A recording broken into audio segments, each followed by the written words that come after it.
Welcome to tonight's Finance Committee meeting for August the 12th, 2024. Before we get into tonight's business, we have a special recognition at this time for Mayor Kale. Yield the floor at this time. Thank you.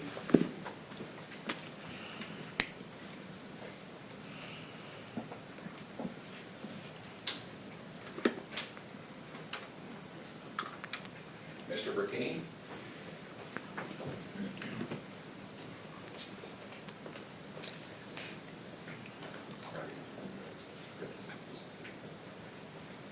It is with great admiration and appreciation that we recognize Michael Burkini for his remarkable 40 years of dedicated service to the city of Muskogee. At age 9½,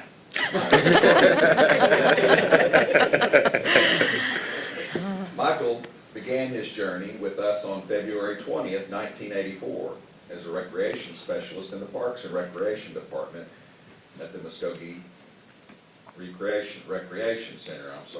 His commitment to enhancing our community's recreational opportunities was evident from the start. In 1997, Michael transitioned to the role of Code Enforcement Officer. During his tenure, he earned the prestigious title of Code Enforcement Officer of the Year in 2014, awarded by the Oklahoma Code Enforcement Association. This accolade reflects his dedication and effectiveness in upholding the standards that contribute to the safety and well-being of our city. As Michael embarks on this new chapter of his life, we extend our deepest gratitude for his unwavering service and significant contributions. His legacy will be felt throughout our community for years to come. Congratulations on your retirement, Michael. We wish you all the best in your future endeavors and hope you enjoy this well-deserved time of relaxation and new experiences.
Okay, tonight we will have two flag salutes. For the first time, we will also salute our Oklahoma flag, but if we'll stand at this time, we'll start with our invocation followed by the flag salutes. Would everyone please bow?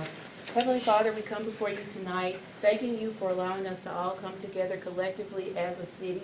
We pray tonight for your wisdom and for your knowledge and for your understanding.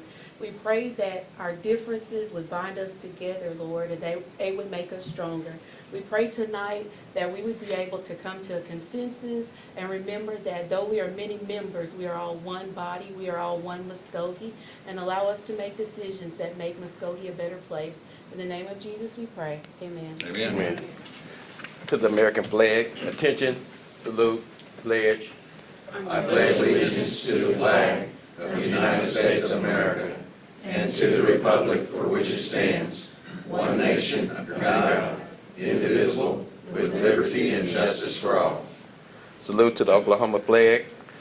I salute the flag of the state of Oklahoma. Its Its symbols of peace unite all people.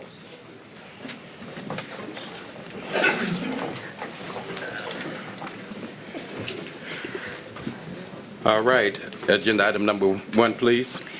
Consider approval of Finance Committee minutes of June 10th, 2024, and July 8th, 2024, or take other necessary action. Reviewing the minutes, are there any corrections or additions to our minutes?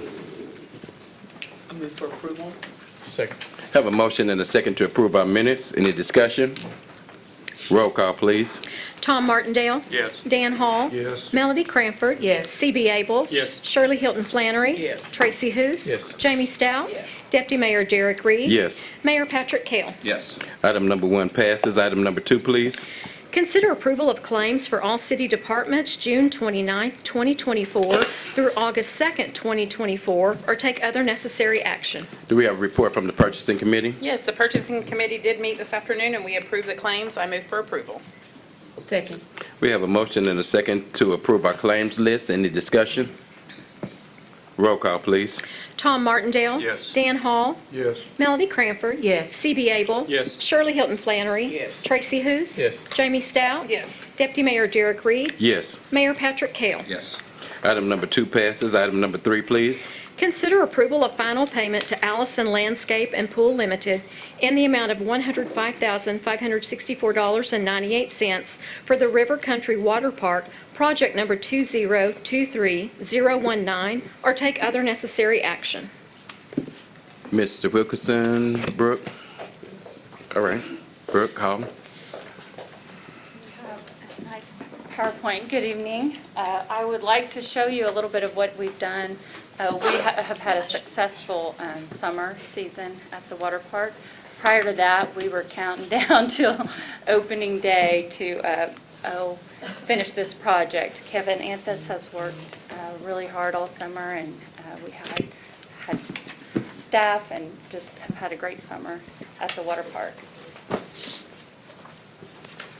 If you'll remember, the water park was built in 1999. The first full season was in 2000. So we've been open quite a few years now. There were improvements that were needed that were mechanical, but then also some cosmetic improvements that we felt really just gave the water park a nice look. You'll see in the photos. The coping along the edge of the pool and all of the tile gutters were replaced. The lazy river was patched, repaired in spots, and then painted. So it's nice and blue. We added this live floor tile that's available now along the beach entry areas, and that was a great change that we've made, and that is a spot that is potential for slip hazard, so it provided that tile provides a better beach entry area for the pools. The pools were replastered. There were some behind-the-scenes mechanical improvements too, with in the slide pits where the motors and pumps are, valve replacements. There's some more photos.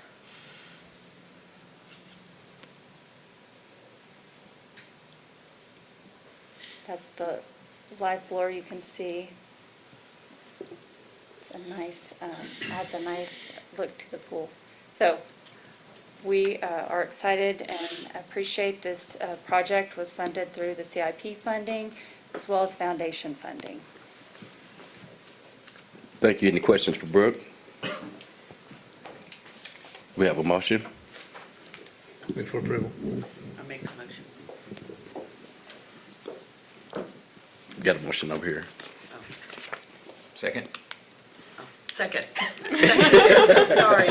We have a motion and a second to approve this agenda item. Any further discussion?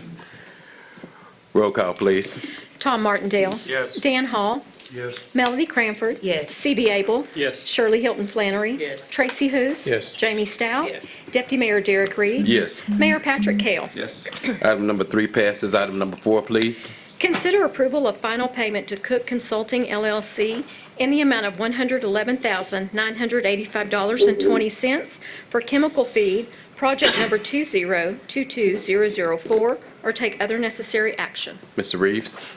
The chemical feed project included chlorine dioxide chemical injection systems being relocated from the dam, raw water intake to the water plant, and a new system of copper sulfate injection system being installed at the raw water intake to replace the chlorine dioxide system. Both systems were intended to combat zebra mussels in the system and oxidation. Both systems will aid the operations' ability to improve reliability of our water systems. Staff would be happy to answer any questions. Staff does approve. So, Mr. Reeves, can I add to that, please? Yep. So if council remembers in the new council, just so you know, we actually did a water model study in 19. We hired Olson Engineering to do that water model study, and out of that water model study came a lot of different projects to improve our water system. We then went and borrowed $45 million from the OWRB. $17.6 million of it was put into the drinking water system, and the other $27 million was put into clean water, which is more of the sewer and stormwater side. So this project is being funded through that, and it was created from that water model, and that was all intended to improve the water quality, which several other projects out of that, which are wrapping up now, also were looked at. So I just want to make sure council knew that. Questions? Have a motion? Move for approval. Second. Have a motion and a second to approve this agenda item. Roll call, please. Tom Martindale? Yes. Dan Hall? Yes. Melody Cranford? Yes. C.B. Abel? Yes. Shirley Hilton Flannery? Yes. Tracy Hous? Yes. Jamie Stout? Yes. Deputy Mayor Derek Reed? Yes. Mayor Patrick Kell? Yes. Item number 4 passes. Item number 5, please.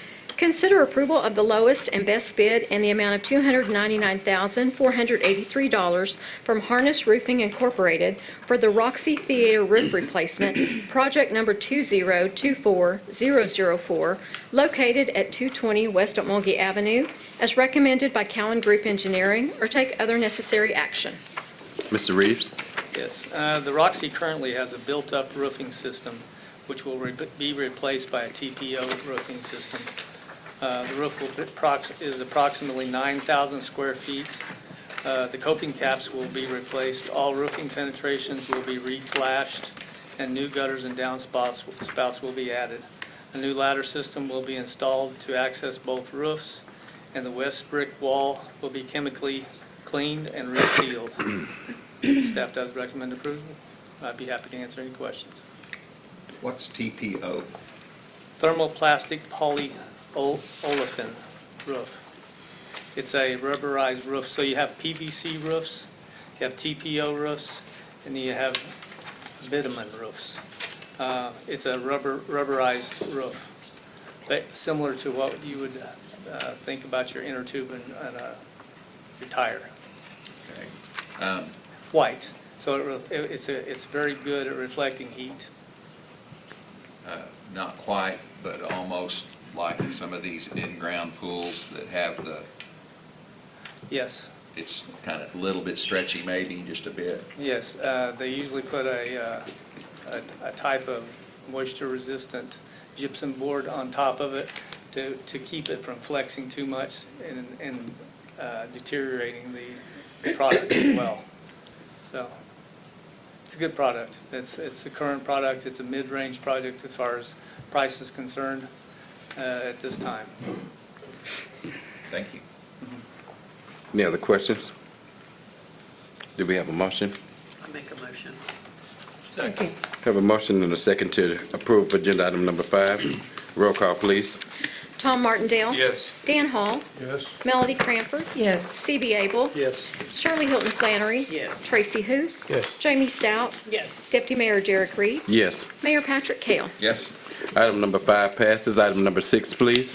Consider approval of the purchase of one M6-111 DTC-F-1 Kubota four-wheel drive cab tractor and accessories from Kubota Stewart Martin in the total amount of $228,696.05 per Sourcewell contract number 082923, or take other necessary action. Mr. Stewart? Yes, committee, this is the number one purchase that we'd asked for in Public Works this year for equipment replacement. This is a slope mower, and you can see a picture of it there on your screen. We are purchasing this from Stewart Martin, which is a local company, and we are using the Sourcewell Purchasing Cooperative Purchasing Agreement, which is going to save us about $22,000. This tractor is going to replace an open cab tractor, which for our operators, the open cab, they have to deal with the heat and the dust that this tractor creates. So this will be a huge improvement. We are removing that open cab tractor from our fleet, so it will be discontinued, which will still give us 2 slope mowers, one for each side of town. These mowers mow the deep ditches, the bar road ditches. They also mow a lot of blind corners, and you can see where they can raise that arm up and actually cut some brush back in the right-of-ways. So a very well-used piece of equipment in Public Works, and we do recommend approval. This is a capital outlay budgeted item, so again, we do recommend approval. Move for approval. Second.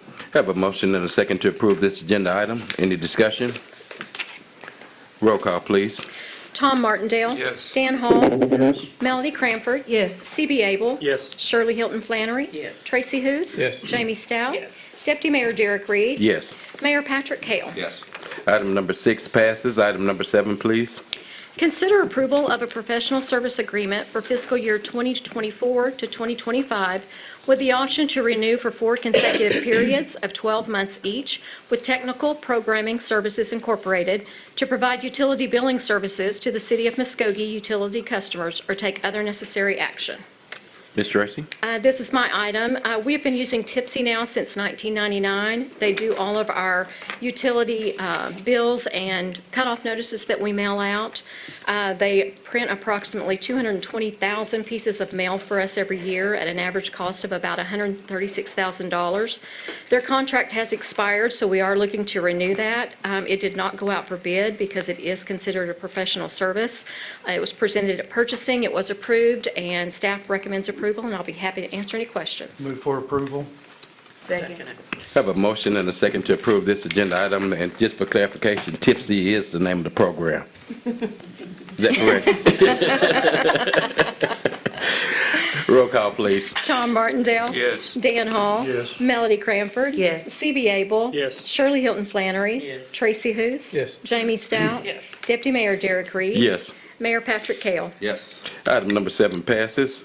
Item number 8, please. Receive report on the status of projects funded by the 2019 half-cent sales tax for capital improvement projects or take other necessary action. Councilor Stout? Yes, I had asked Mr. Miller for an update on our income and expenses through the CIP from last year as we're looking at moving forward for the CIP for once this one is expired. So he's going to do a presentation, and he's gotten me some of the detailed information. We're working on getting the rest of it. Yes, and so I do want to pass that to the council. There's 2 separate items here, and we'll go through, if Mr. Rigney would bring me the clicker, we do have a PowerPoint to help follow along, and so the details that have come together here just in the last couple of days, we had some people off and out of town, so we want to give you the overview, and the details are in front of you, and we can be happy to answer questions certainly as we go. We're going to have a lot of subject matter experts come up and talk about different projects within the capital improvement project plan from 2019, but I'm going to kick it off. I think it's important to remember that this is a recurring sales tax. It's not one that's permanent, and so we always want to say to the public, here's what we're going to do, and then show that we have done that, and that's really what we're doing here. In your packet is a list of the actual ordinance that talks about all the things that are going to be funded, and we'll go through that here together through this PowerPoint. Likewise, we want to be able to acknowledge a couple of things as we get started. Number one, that this is a sales tax that is still going. We've got about 15 months worth of tax that is still to be collected, so not all the projects are done, and we don't have all the money yet, but we understand that going in.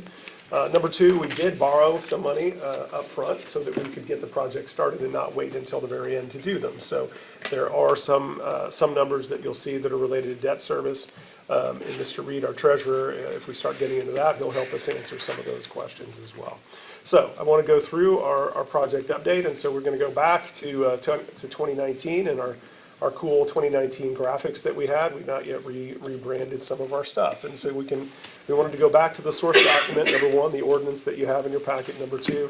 These are the things that we told the people that we were going to do. 100 miles of residential streets, and working through a really revolutionary thing that no other city I know of has been able to do, which is get a matching grant for their sales tax. And so the City of Muskogee Foundation deserves a lot of credit that we can take $2 million a year of projected sales tax from Proposition 1 and turn it into $4 million a year by using a foundation match. And so we're very grateful that we've been able to do that through this time. So here, again, is what was in the ordinance. I won't read it to you, but those are the specific things, and we're going to go through them one by one that we said we were going to do with the 0.33% sales tax that was dedicated to streets and those specific items. So we expected in 2019 the sales tax to produce about $12 million. We do try and budget conservatively. We do try to budget for good surprises. The foundation agreed to match up to $12 million. So if we collected less tax, they wouldn't match it. If we collect more tax, they would just match up to, that $12 million amount. So we projected to have $24 million for our streets. So we do so far have produced more than $10.7 million, and the foundation has matched $10 million so far. Come July 1, they'll be ready to match that additional $2 million. And we do expect a projection. We don't know for sure what's going to come in over those next 15 months, but it looks like that's going to be about $3.2 million. So the good news is, before I turn it over to Mr. Rigney and we play, handoff with the button here, that we are looking to have some revenue more than we budgeted to have. And so we're going to be able to do additional projects and more streets than we originally planned to. And so when we do that, the street committee is going to be involved in those decisions, and the council will approve those as we move forward. So that being said, I'm going to turn it over to Mr. Stewart and Mr. Rigney, and they can talk us through kind of our next steps on what we've done so far and what's next on our capital improvement projects. That's what CIP stands for, by the way. Wanted to make sure that we talk about that. And this sales tax. Go ahead. All right, so the city of Muskogee is comprised of 310 centerline miles of street. Of that 310, about 230 are residential streets, which this CIP was primarily focused on. So the goal of this project was to correct issues that were caused by underfunding in street maintenance in the past. This program would allow for large-scale maintenance, largely comprised of mill and overlay work and micro seal. So the city has worked diligently to make these dollars go as far as possible by combining in-house labor with contractual labor to improve the most mileage of streets as possible. The goal is to equitably divide the $24 million into $6 million per zone and accomplish over 100 miles of improvements across the city as a whole. By doing this as a rehabilitation project, it would allow the city to be in a position where the streets could be caught up to a degree that was maintainable for years to come, and this has been successful. So in the northwest zone, we ended up rehabilitating 33.2 miles of streets, and that's 44% of the streets in that zone, for a total of there's 75 miles of streets in that zone. Northeast zone, we did 27.26 miles of rehabilitation, and we managed to get 33% of the roads in that zone touched by some sort of rehabilitation efforts. In the southwest zone, we did 18.05 miles of improvements, which equates to 36% of the streets in that zone being improved. And in the southeast zone, we did 28.97 miles of improvements, equating to 32% of those streets improved. I should note that the southwest zone still has some work going on, so that 18.5 is the final number, and same with the southeast zone. We're still in the process of the micro seal, so that 28.97 is what we will have reached at the end of that project. So here's that broken down into the street lengths per zone. And we did have, of that 230 residential miles, the majority of that was asphalt and chip seal, which is why this is primarily based on mill and overlay and micro seal. So prior to this CIP being kicked off, we did a pavement condition index, which assessed the values of the streets. We had a company come in, they used sonar, and they used quite a bit of technology to determine the condition of the streets we have. Our average score was a 56, and that's out of 100. And we had, as far as miles below 60, which is not so great, we had 82, and then miles below 45, which is very, very not desirable, we had 48. So we use that pavement condition index to assess what streets we do, what type of treatment we give them, and our goal is to bring that score of a 56 up to about a 70, which is a drastic improvement. The average city in Oklahoma has a score of about 50 to 55. So we'll get right into the zones. Here's the northwest zone.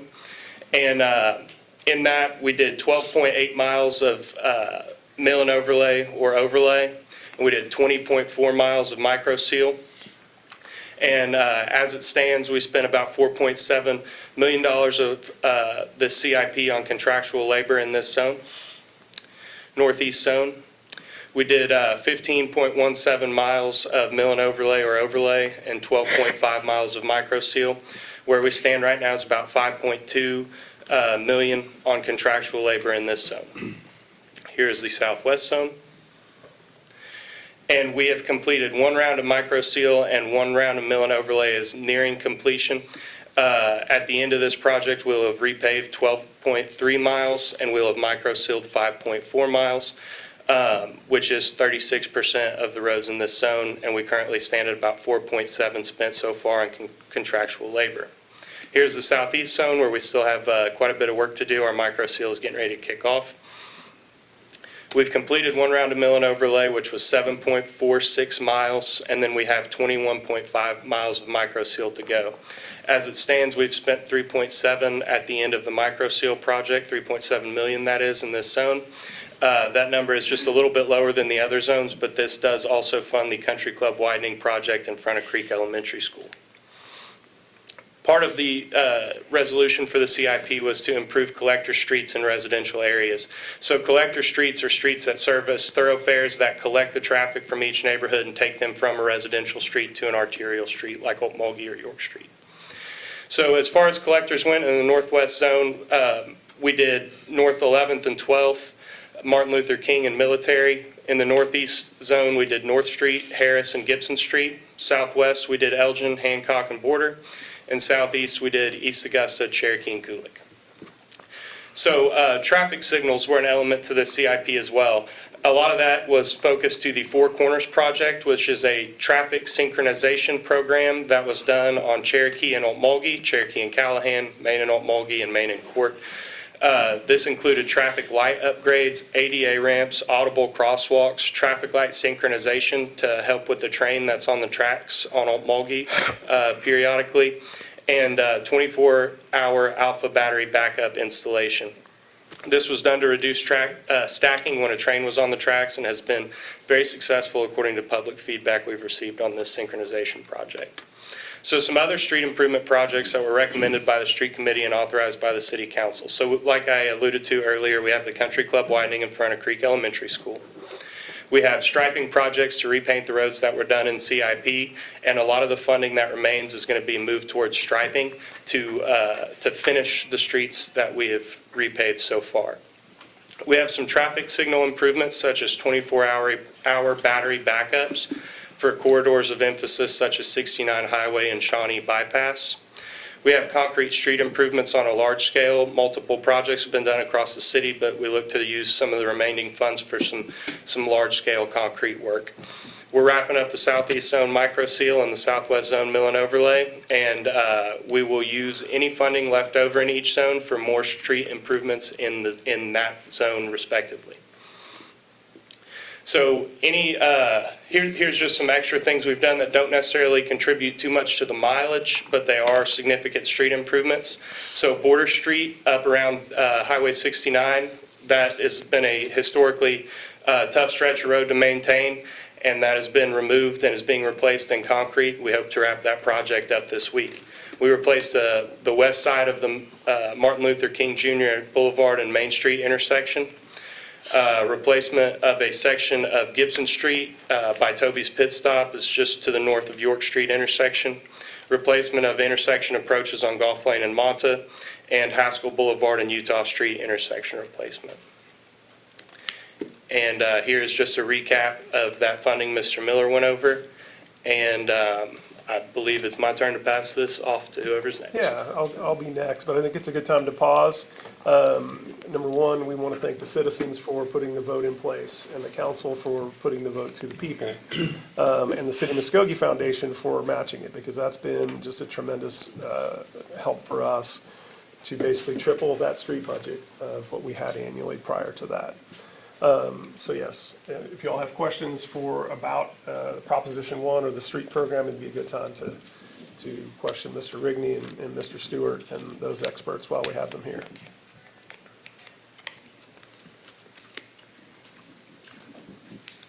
I've got a question. It seems like when the last presentation we had a citizen come up that was concerned about some deterioration in the southeast zone. I guess we had sub-base problems and weren't aware of those problems. I think you two gentlemen offered to take him out for a tour. Did you guys take that tour, and have we addressed those problems? We are addressing those problems. We haven't done that tour yet. We're still waiting on some scheduling conflicts, waiting on that citizen to get back with us on that. But the offer definitely still stands for the tour. But as far as the mitigation of those issues goes, we're working on them frequently, but we're trying to keep from just isolating to that area and improve the other areas as we go. Thank you. What process do y'all go through to make sure that before y'all do that micro surfacing, that little slurry looking stuff, what do y'all do to the road before y'all just run over that? Because some of them, like on Tall Avenue, didn't turn out so good. We haven't micro-sealed Tall yet. There's something on it. We put a leveling course on that with the hopes to get it micro-sealed last year before winter. We didn't get it micro-sealed before winter, and when we put that leveling course on there, we put it on very thin so we don't raise the grade of the road too much. And then that micro-seal goes on top of that, locks that thin layer in so it doesn't flake off. We didn't get that micro-seal on there in time, so we got some flaking in one of the lanes on Tall, which when that gets micro-sealed next month, we'll go back in and touch that up right before they come in. When y'all do that, can y'all let me know so I can stand over there with all the people that's been calling me? 100%. Thank you.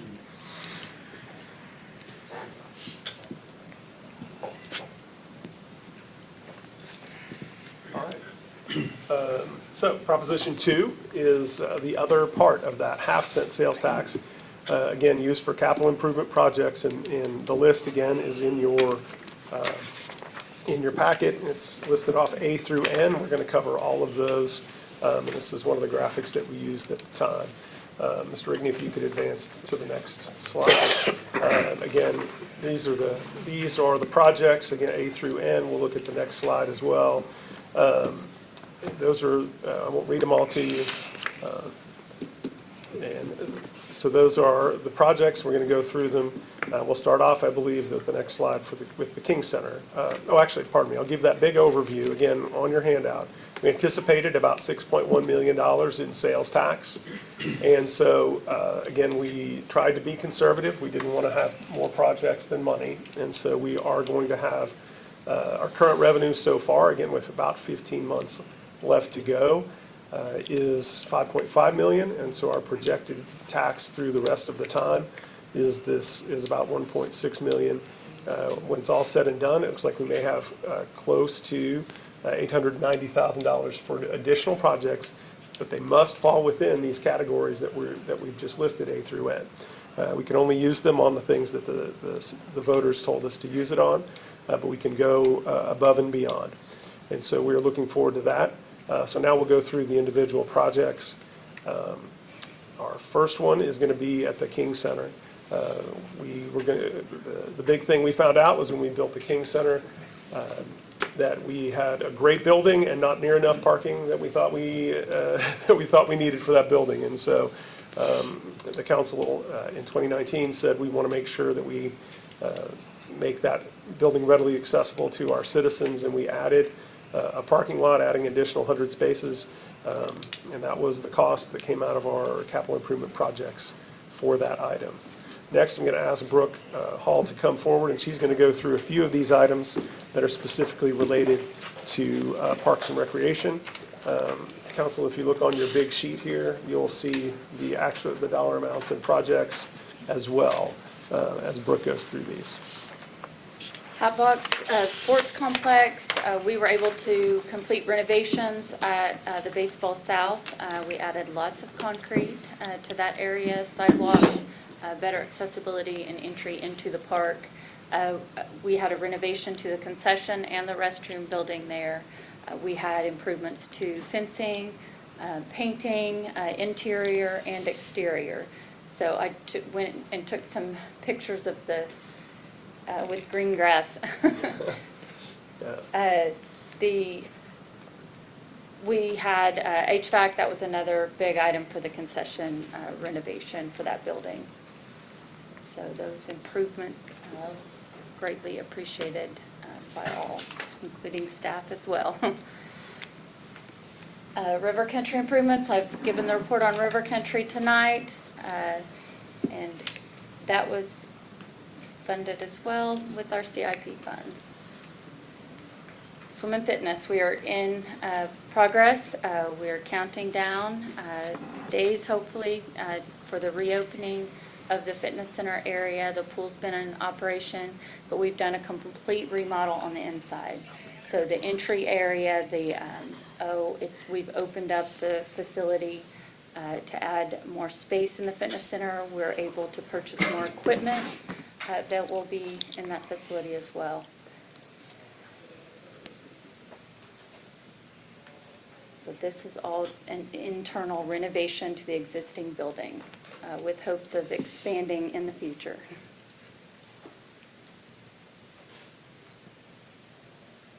I think this is the last one I'm reporting on, the trail projects. This is our Depot Green project. So we've been open a few years. The trail funding allowed us to improve the trailhead at Depot Green. We were able to add a sidewalk and parking lot at Main, and then extend to 3rd Street at the Music Hall of Fame. So all of that 3-block area was improved with the trailhead starting there, additional parking, restroom.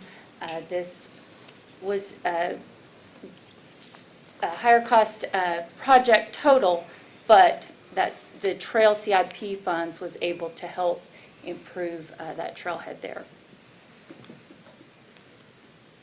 Grandview. So we've reported on this. You all know we've been fighting the spring rain.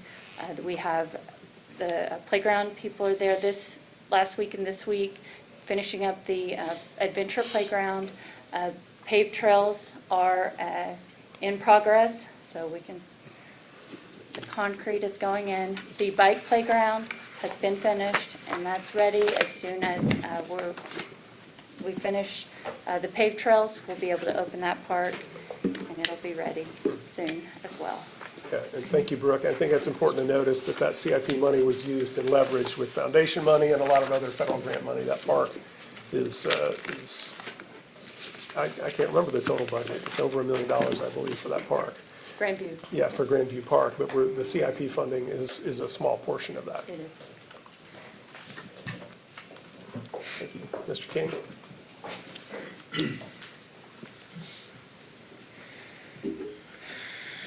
All right, so in the planning department, we use some of the capital improvement funds, or project funds, to demolish unsafe and unfit structures in the city. For FY '23, we were able to demolish 13 unsafe structures, spending about $65,000 of $225,000.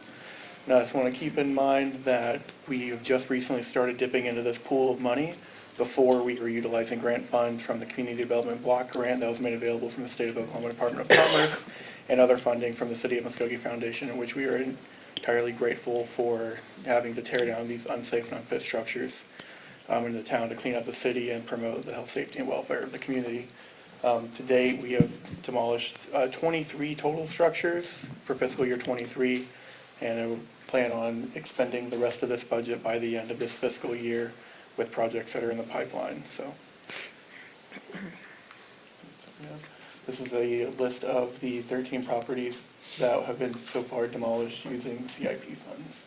And the one you'll see Fairgrounds, that is at the Fairgrounds, there was an old building for the OSU Extension Office. When they vacated that building, we demolished it. And then here's just a couple of pics. We don't have pics for before and after on all of them, but we do have a few here. You can see that that's part of the contract, or a contractor there to bring the entire property back to grade and clear it of all trash and debris, leaving it as a suitable space to either rebuild or develop with something additional in the future. Thank you. Stewart? So we had identified 400,000 for airport improvements, and the majority of that money is still basically in place. One of the issues that we have been facing is that we had Brian Coombs with Olson Engineering come and put our 5-year ACIP program together.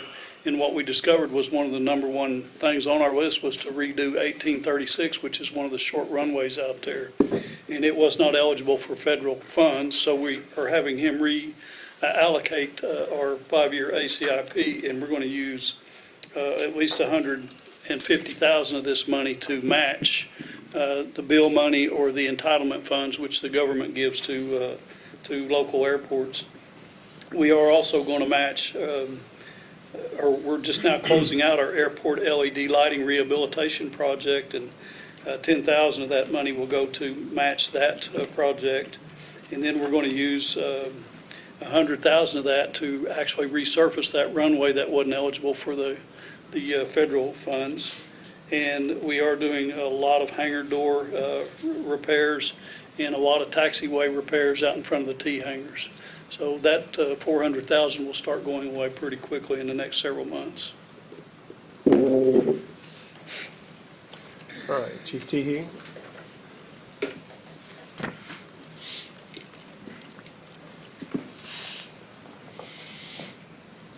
Ours is just one slide. Oh, there we go. Ours, we had a small portion that we use for body cameras and for vehicles. None of the money was enough to pay for any one thing, so we pooled it with tax money as well as foundation money, and used it to purchase some vehicles as well as our body cams. And I also haven't heard anything or anybody, I'll call dibs on the 800,000 we have left over. But that's what we used our money on. Be happy to answer any questions. Okay, don't forget me on the 800,000.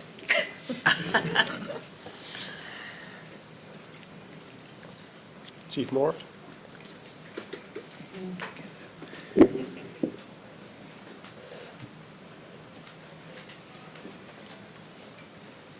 Good evening, members. So we used our CIP money on bunker gear and a extractor, which we cannot use just any closed washer to wash our gear. So these extractors take out the carcinogens and other products that are detrimental to our health when we wash them. So after every fire, or most fires, if it's a really nasty fire, we're able to put those in that washer and able to remove those carcinogens and other hazardous chemicals. So the bunker gear, we've bought roughly 65 sets. NFPA recommends a 10-year lifespan. Obviously, we do not make that lifespan because we have a lot of structure fires. We use these day in and day out, so a lot of times they wear out a lot faster than expected. We have roughly about 65,000 left, so we're currently doing a wear test, with a different manufacturer. So once that's done, we're able to move forward with those new sets. Be happy to answer any questions. Thanks. Thank you.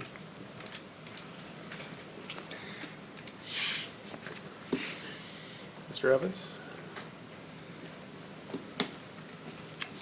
Hey, good afternoon. I don't think I need a clicker.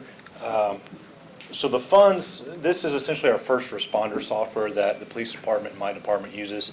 It's called Tyler New World Technologies. We've been using it now for probably 12 years or more.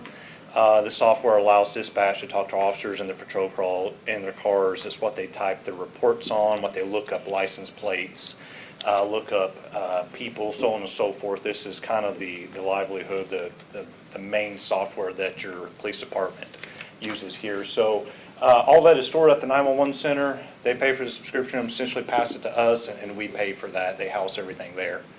Be happy to answer any questions about it.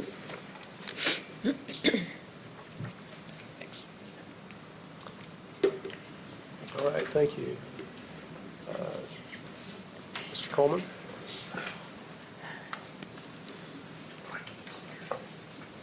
Good evening, Chair, members of the committee. On the facility side, we have expended or encumbered about $571,000 of the $1 million that were associated with the facilities.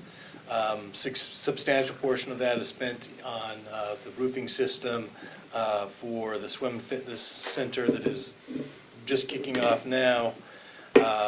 Also, a significant amount of money is spent on design and engineering work for roofing systems, et cetera. Happy to answer any questions.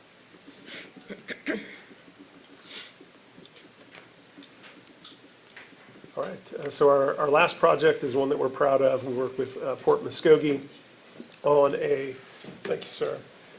They had a significant grant to redo their rail system out off of North York Street. And some of you may have seen that construction over the last couple of years. Basically, the rail system was not going to fit the current kinds of trains that they needed to go in and out of the port. So we were able to work with them as part of our CIP to give them some money to help match their grant. And so that was $500,000 towards that project. It was a multi-million-dollar project that they were able to secure funding for. And our grant helped that as a major economic development effort to make the port area accessible by rail for many years into the future.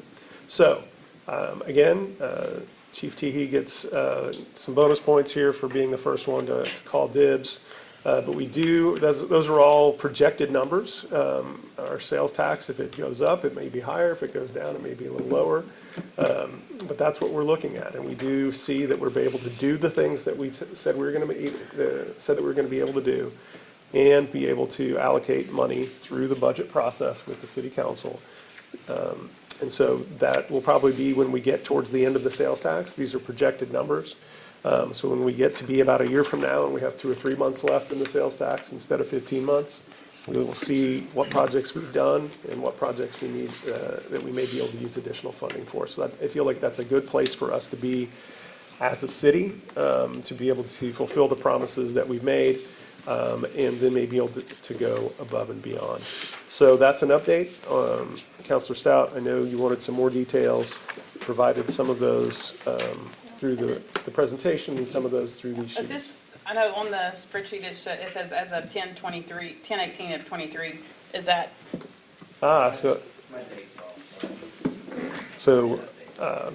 Thank you. That's a very good question. We were See working if on that was up this. to date or if that was still lacking some information. No, thank you for your question. We were working on this up until about 30 minutes ago to try and make sure that you had it. And so that is, according to Mr. Reed, the current state of affairs.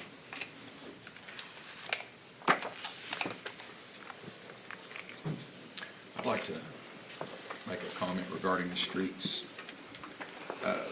Mr. Rigney, Mr. Stewart, I appreciate your efforts on this street project. It's a huge undertaking. And by and large, I think your team, the fellows out in the field, did a wonderful job. I know that we've got a few things that we need to go back and take a second look at with projects that's this big. It seems like you always do. Anyway, please let the guys that really did the work, let them know how much I and the council appreciate the work they do in the field. Yes, sir.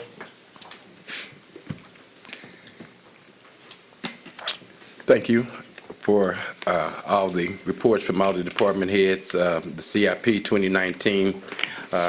To me, I'm very proud to see the progress that this money brings to our community. thank you guys for the report tonight to clear up a lot of misconceptions on, what we've done, if we've done. I think this is a great place for us when it comes to the 2019 CIP report. And I believe that this was just a report. If there's no action, we'll move on to the next, Do you have a citizen? not for 8. Not for 8. Okay. We don't have any other action. We'll move on to the next item, please. Item number 9. Discuss a potential joint building project proposed by EMS and the county, and consider appointing a committee to investigate and gather facts for a report to City Council, or take other necessary action. Councilor Stout, Councilor Cranford.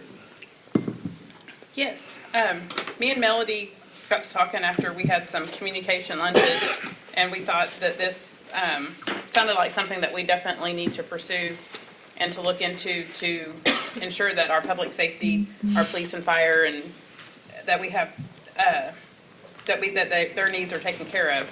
And that, the one public safety building concept, sounds like a great idea to have just a one joint task force central area to take care of business when the needs arise. I just want to add to that. Before we start these discussions tonight, I want us to remember that, again, we are one Muskogee. A lot of this conversation we will hear 2 words. We will hear city and we will hear county.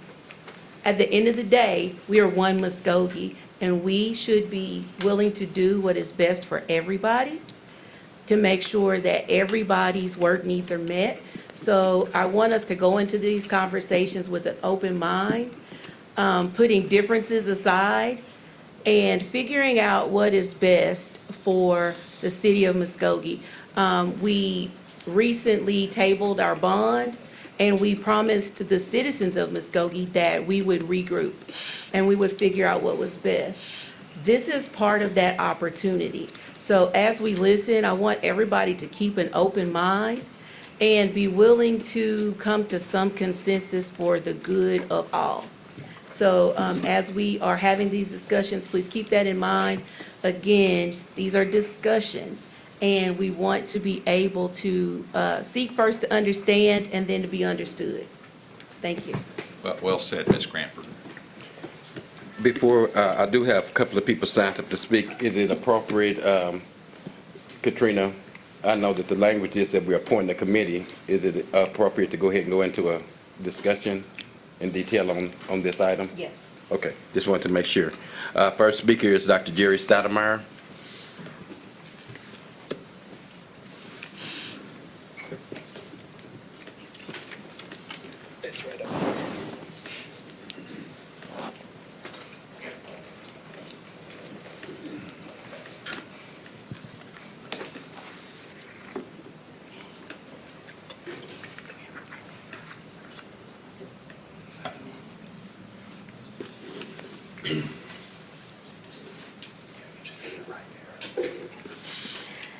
Good afternoon, everyone. I'm Dr. Jerry Stoudemire with Muskogee County EMS, and I appreciate the opportunity to be here this evening. Mr. Mayor, Vice Mayor, and members of council, we really appreciate the chance to update you on our progress with the Public Safety Complex and Infrastructure Plan as supported by City Council in August of 2023. To provide a little context, Muskogee County EMS must relocate from our current facility due to its condition and traffic issues affecting emergency response time. Over an 18-month period, as discussions have progressed between city and county agency leadership, it revealed a common need for improved facilities, all without available funding. Therefore, a public safety complex emerged as a viable solution. My role has been to seek funding through grants and other opportunities to advance this project. Muskogee County EMS took the lead because we are a constitutionally designated entity in Oklahoma, which ensures administrative oversight and financial transparency. Established in 1981 by vote of the county and 1986 by a city vote, we are committed to serving all citizens in Muskogee County, with the board representing both city and county interests. Our budget is unique, with only 10% funded by local taxes.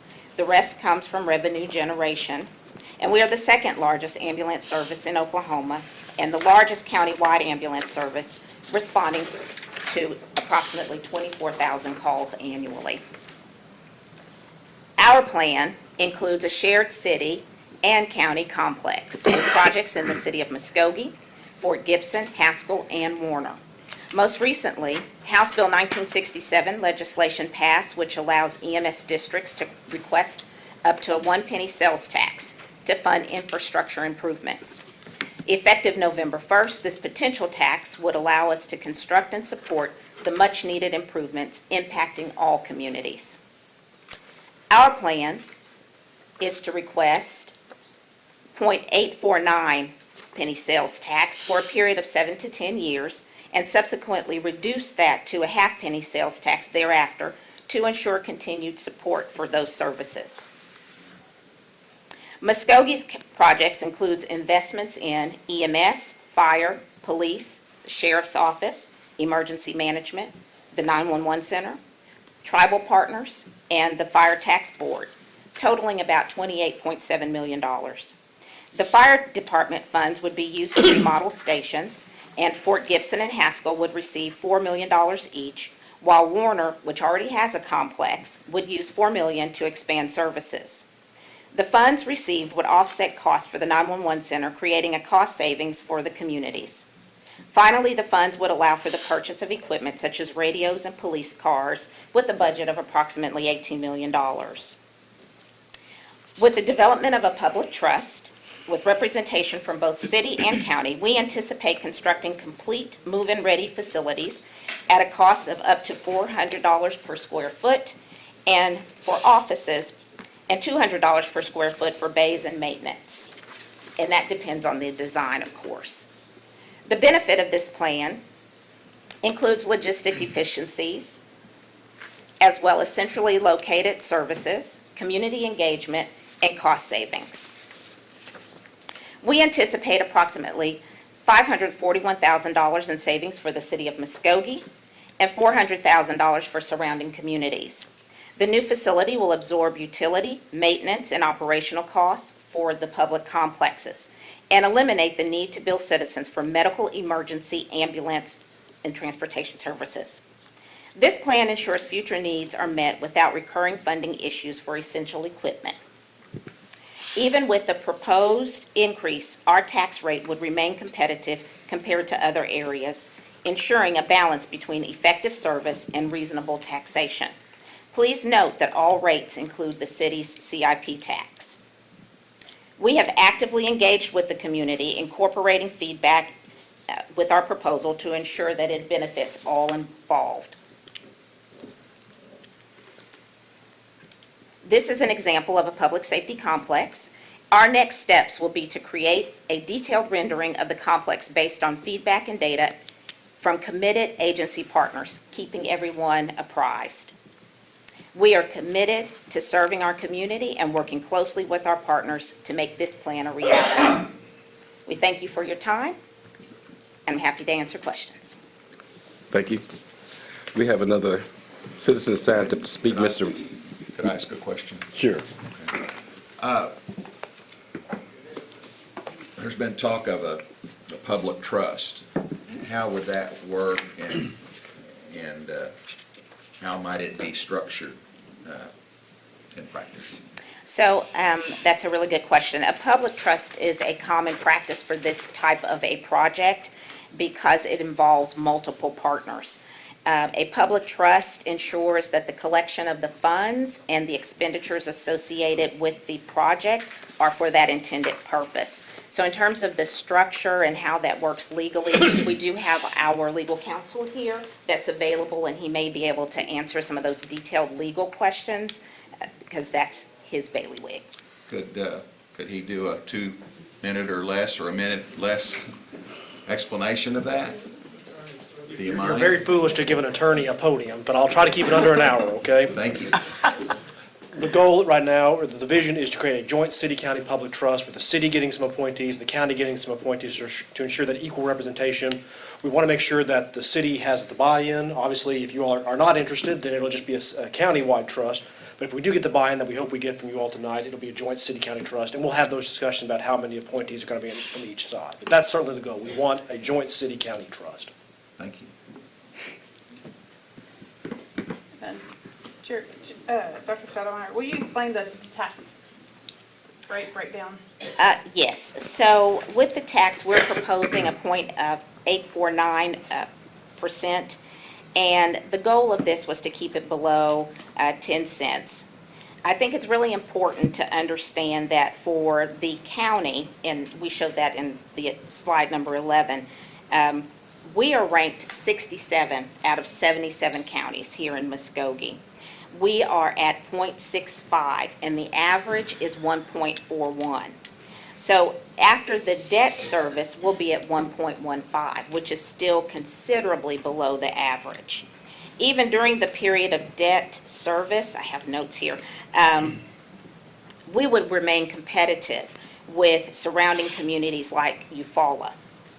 And after the debt service, we would still remain lower than 126 other communities with a 9.6% threshold. And at that time, our tax would be 9.64%.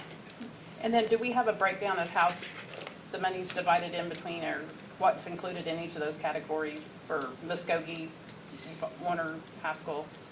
Yes, and in fact, I had brought for you, if I may approach, may I approach? Yes, please. Okay.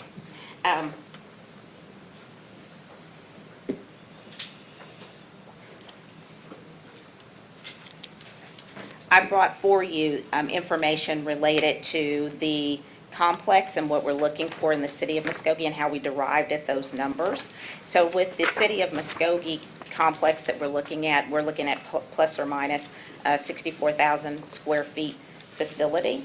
And with the other entities that are involved in this process, we are identifying funds for Warner, Fort Gibson, and Haskell, where they'll receive $4 million each. And then we also have included in that $18 million for equipment. So who all would be in this complex? Who would be located? EMS, the police? Police, fire, the sheriff's department. I can list them again. They're on this. They're in this slide. The EMS, fire, police, the sheriff's office, emergency management, 911 center, the fire tax board, our tribal partners would be in the city of Muskogee complex, potentially. All of this is a proposal.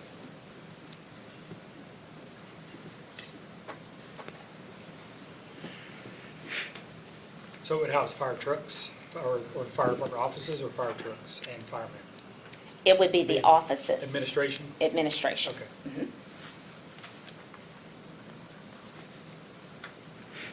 And what we did was we, in order to get that 64,000 square foot mark, we went to all of the agency leaders and asked, what are your needs in terms of square footage and what you are really needing over the next 5 years. And that's the data that we have collected, and that's what was used to get the figures that you have there before you.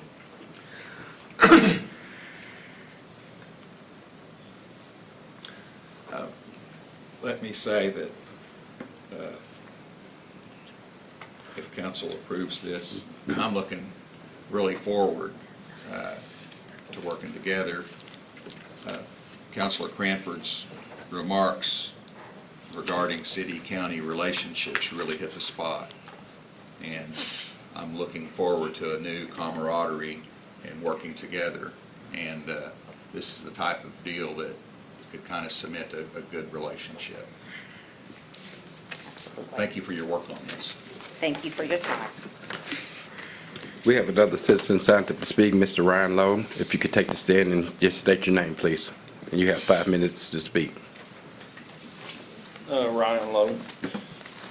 I'm going to edit this a little bit because as I sit here tonight, I've been encouraged by a little bit of what I've seen. I've got another one that'll be up next, and I'll read it as written, because that's the way I felt at the time. On this one, ladies and gentlemen of the council, I want to take a minute of your time to ask that you listen very closely to what Mr. Havens is offering. Mr. Havens and his team, along with county leaders, have been working on a comprehensive plan that not only benefits the city, but the county as a whole.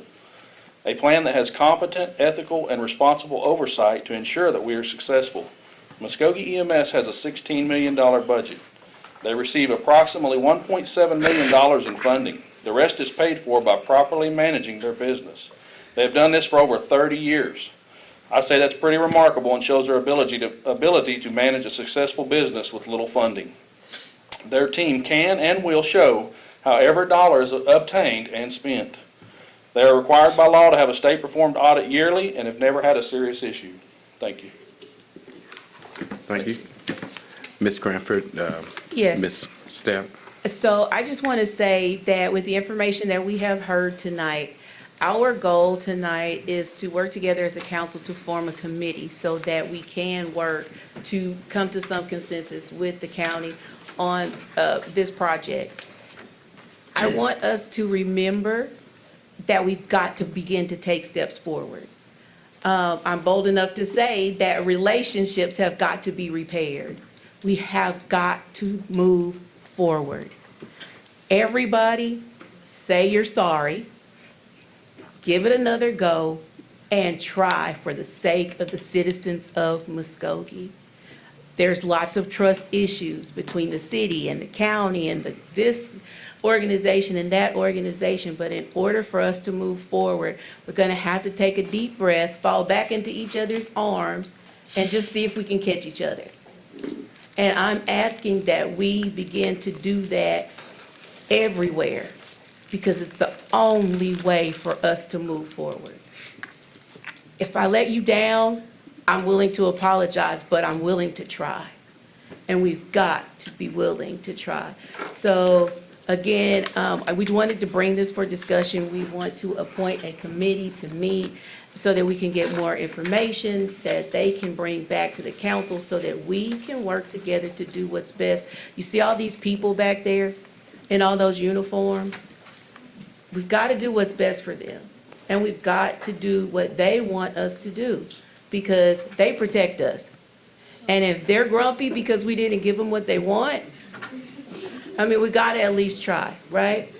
So this is what this is all about tonight, is you guys back there in those uniforms knowing that the city is willing to try.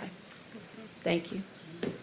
So with that, I think we'll have on our committee, the mayor, and then we'll have Katrina. We'd like to see Katrina represent us as a staff person on the committee. And then, so Mayor, do you have any, or does anybody else have any open to serving on the committee? So I would also like for our city manager to be a part of these conversations. I get it. I get it. Everybody take a deep breath. This is his responsibility. And I'm willing to hold him accountable for his work, but we've got to allow him the opportunity to do his work.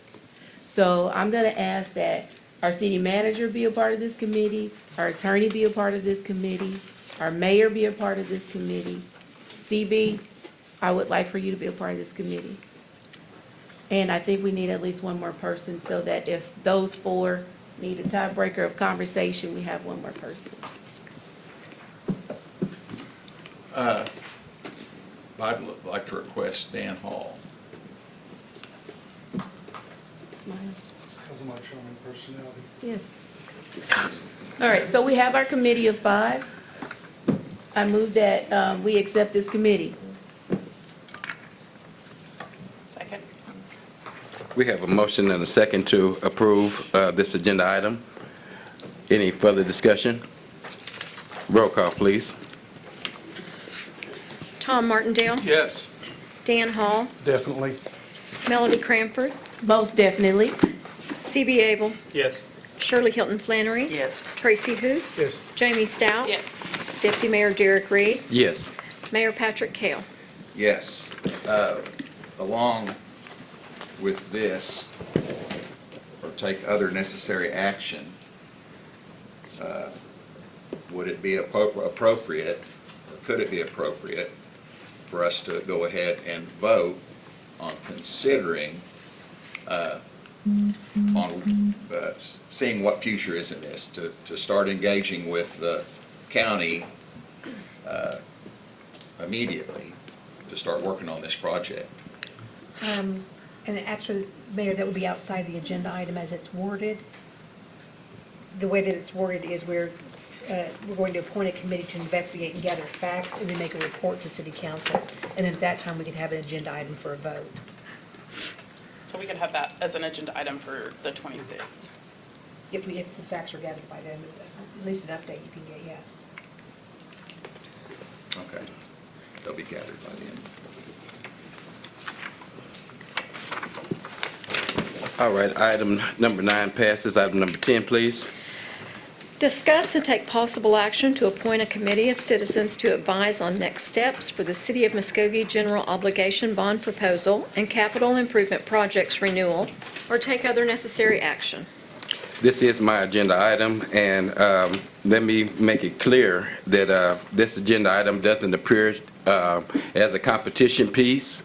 This agenda item is not a to kill the last agenda item. This agenda item is a response to an agenda item that we put before you on July the 15th.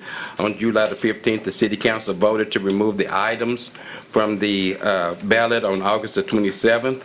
To take them up at a later time, possibly change projects, timelines, and also to form a citizens committee to address these issues. We had a great report from our 2019 CIP. We have another CIP that's due to come up in 2025. One of the things that we learned when we were going into this process that we didn't involve the community. We didn't get community feedback. And so one of the things we said on July the 15th is that we wanted to bring citizens to the table to give council direction. This is our community, this is our tax, and we wanted to get the citizens involved in this. And so this is all this agenda item is doing, is just following up on what we said. We did not say that we were canceling the bond. We removed the bond at that time. I'm not saying today we're going to still have a bond. That's not what I'm saying. I'm saying and following through with the direction that we put out in the public, that we would bring the public to the table. So with this is why this agenda item is before us. Calling on each council person to get 3 people within their circle, within their ward, to come meet at a table at the end of the month. And let's talk about some of the projects that Muskogee needs, and to make sure that the citizens are involved in moving forward on this in this direction. We have a CIP that we must attempt to renew in 2025. Let's discuss. This is a great item that covers Proposition 1. Glad to see that someone is working to present us with Proposition 1. Take this to the citizen group and let's get the community behind, even pushing forward when this actual item makes it from the county to city moving forward. But there's other things that we wanted to address. It may not, once again, necessarily be a bond, and that's not what I'm saying in this agenda item. I'm just calling on us to be to stand to our word to bring the citizens to the table at this time. So that's what I wanted to present to you as a motion to form a citizens committee as we promised on July the 15th. I'll second that. Have a motion and a second. I'll second that, but I want to say something. I was not in favor of the GO bond, but I am in favor of a CIP. When I was on 12 years ago, this is the lifeblood of our city. This is the thing that pays for the things that we need when our tax dollars don't pay for it. Those streets, even though they're not great, they're doing the best we can. We're doing a better job than we've ever done before in fixing streets. We've got to have this CIP. It's not a new tax. It's already on the books. We're just wanting to extend it again. And so we really need to look at this, and we really need for our citizens to get behind this. If you want Muskogee to continue to move forward, we got to have this CIP. Whether it's not about the GO bond with me, it's about the CIP, and we got to have the CIP to do projects and to grow Muskogee and our infrastructure. Without this, we die. You think our streets were bad? we'll go right back to it if we can't finance them with the CIP money. And I know there's a lot of negativity out there. I've heard several people say, well, I'm not going to vote for that either. Well, there's a whole lot more people out there that understand what the CIP does for our city, and they're going to vote yes for it. I was kind of disappointed that we took it off when we did with the GO bond. I wish we'd have left it on because we need it.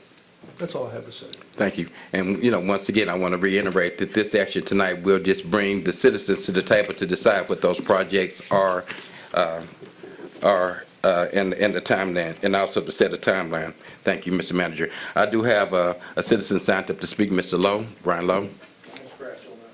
Thank you kindly. We have a, Can I say one yes. thing? I just want to say that tonight, with the agenda items, we are moving the city forward. And if anybody walks out of this room with anything to say, I hope that is what you say tonight, so that our citizens who are listening to us as leaders can actually lead our people in the right direction. So tonight has been a great night with these agenda items, and I hope that we can see that when we come together and put all differences aside, we can move our city forward together. And I hope that that is what we walk away with tonight. Thank you. Thank you. I have a motion and a second. Roll call, please. Tom Martindale? Yes. Dan Hall? Yes. Melody Cranford? Yes. C.B. Abel? Yes. Shirley Hilton Flannery? Yes. Tracy Hous? Yes. Jamie Stout? Yes. Deputy Mayor Derek Reed? Yes. Mayor Patrick Kell? Yes. Item number 10 passes, and finally, the longest Finance Committee meeting that I've ever conducted is officially over at this time. Well, we're not done. Welcome to tonight's Public Works Committee meeting, August 12th, 2024. Item number 1, please. Consider approval of Public Works Committee minutes of June 10th, 2024, and July 8th, 2024, or take other necessary action. Hope everyone had a chance to review the minutes. Any corrections? I move for approval. Second? Have a motion and second. No further discussion. Roll call, please. Tom Martindale? Yes. Dan Hall? Yes. Melody Cranford? Yes. C.B. Abel? Yes. Shirley Hilton Flannery? Yes. Tracy Hous? Yes. Jamie Stout? Yes. Deputy Mayor Derek Reed? Yes. Mayor Patrick Kell? Yes. Item passes. Item number 2, please. Discuss ordinance 3939A, an ordinance setting out the requirements, qualifications, and terms for members of the Uniform Building Code Appeals Board as set out in Section 18-484 of the City of Muskogee Code of Ordinances, and the residency requirements of members, and provide possible direction to staff or take other necessary action.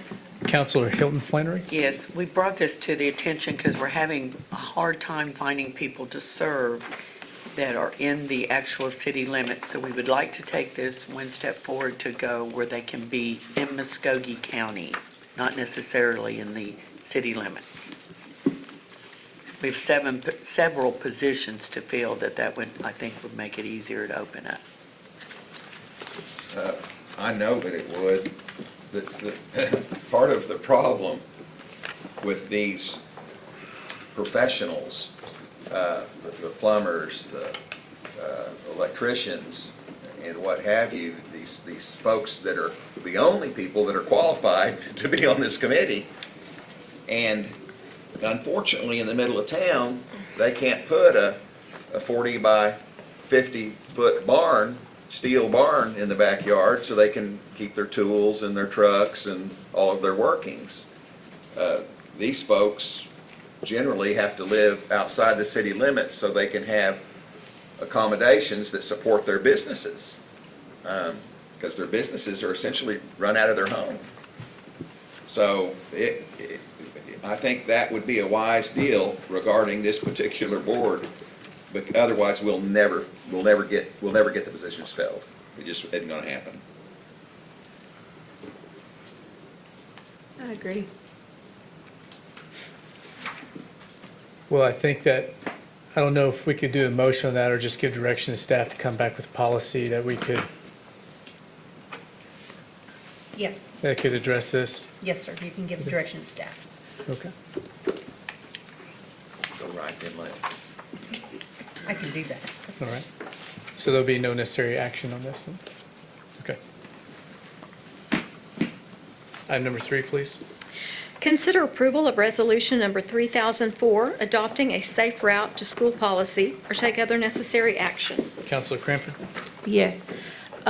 One of the things that we have worked on in Muskogee Public Schools in a partnership with the Muskogee County Health Department is a Safe Routes to School initiative. We have worked diligently to make sure that our young people have walkways, working to get some sidewalks. We have worked with the health department in what is called a walk, bike, and roll to train young people that are riding bicycles to school so that they know how to get across the streets, how to use the hand signals, making sure that they have helmets and these types of things. And so what we would like to do to help and assist the health department and other entities that are working to get grants and to get funding is to have an actual city resolution. They need that to further some of the work that they are trying to do and to accomplish to keep young people safe. We want to make sure to do that tonight because we start school Wednesday. And so this would be an opportunity to bring back to everybody's remembrance the speed limits and all of those things. So I'm hoping that we can get this done tonight. Is that your motion? That's my motion. A second. I have a motion and a second. Any further discussion? So I'm a little vague on this. Okay. So this ordinance will help us build sidewalks for people to walk on and stuff? Yes, so the city already has a grant that we're getting sidewalk on 24th Street in front of Cherokee Elementary School, which is a danger zone. I work there every day. I walk young people home because they have to walk in the middle of the street. So the city has already worked on that, getting that grant. The health department also has a grant. We have a representative from the health department here tonight that has some signs that will be passed out to, I know, Cherokee Elementary School, Irving, Hilldale. So this will help them get the funding that they need. They, especially the health department, they're waiting on this resolution to apply for a major grant. Is there anything to do with the east side of town, like over by Creek and Tony Getz? It's an extension program. And so the walk, bike, and roll is something that every campus can do. We've done it out at the 6th and 7th grade center as well. Any campus can call for the health department. I called for them because it was a safety issue for our young people. So if there's any school that would like to call for the health department to come out and do this training, Muskogee City Transit will work with them. Mrs. Fricks came out and worked with us and walked with us. We've had members of the street committee come out. So it's a project, it's an effort to bring everybody together to keep our kids safe. So yeah, sure. The reason why I see kids walking on the street, walking up on the grass, and we don't have any sidewalks that lead from our neighborhoods down to Creek Elementary School, and that's what I was looking at. It is a huge issue in our city. Mr. Hall, we do have a project. Yes. As part of our street expansion project there, we're going to be putting sidewalk in that area. Okay, I appreciate that. We do have one citizen signed up to speak today, so when I call your name, please come up to the podium and state your name for the record. Angel Tillman.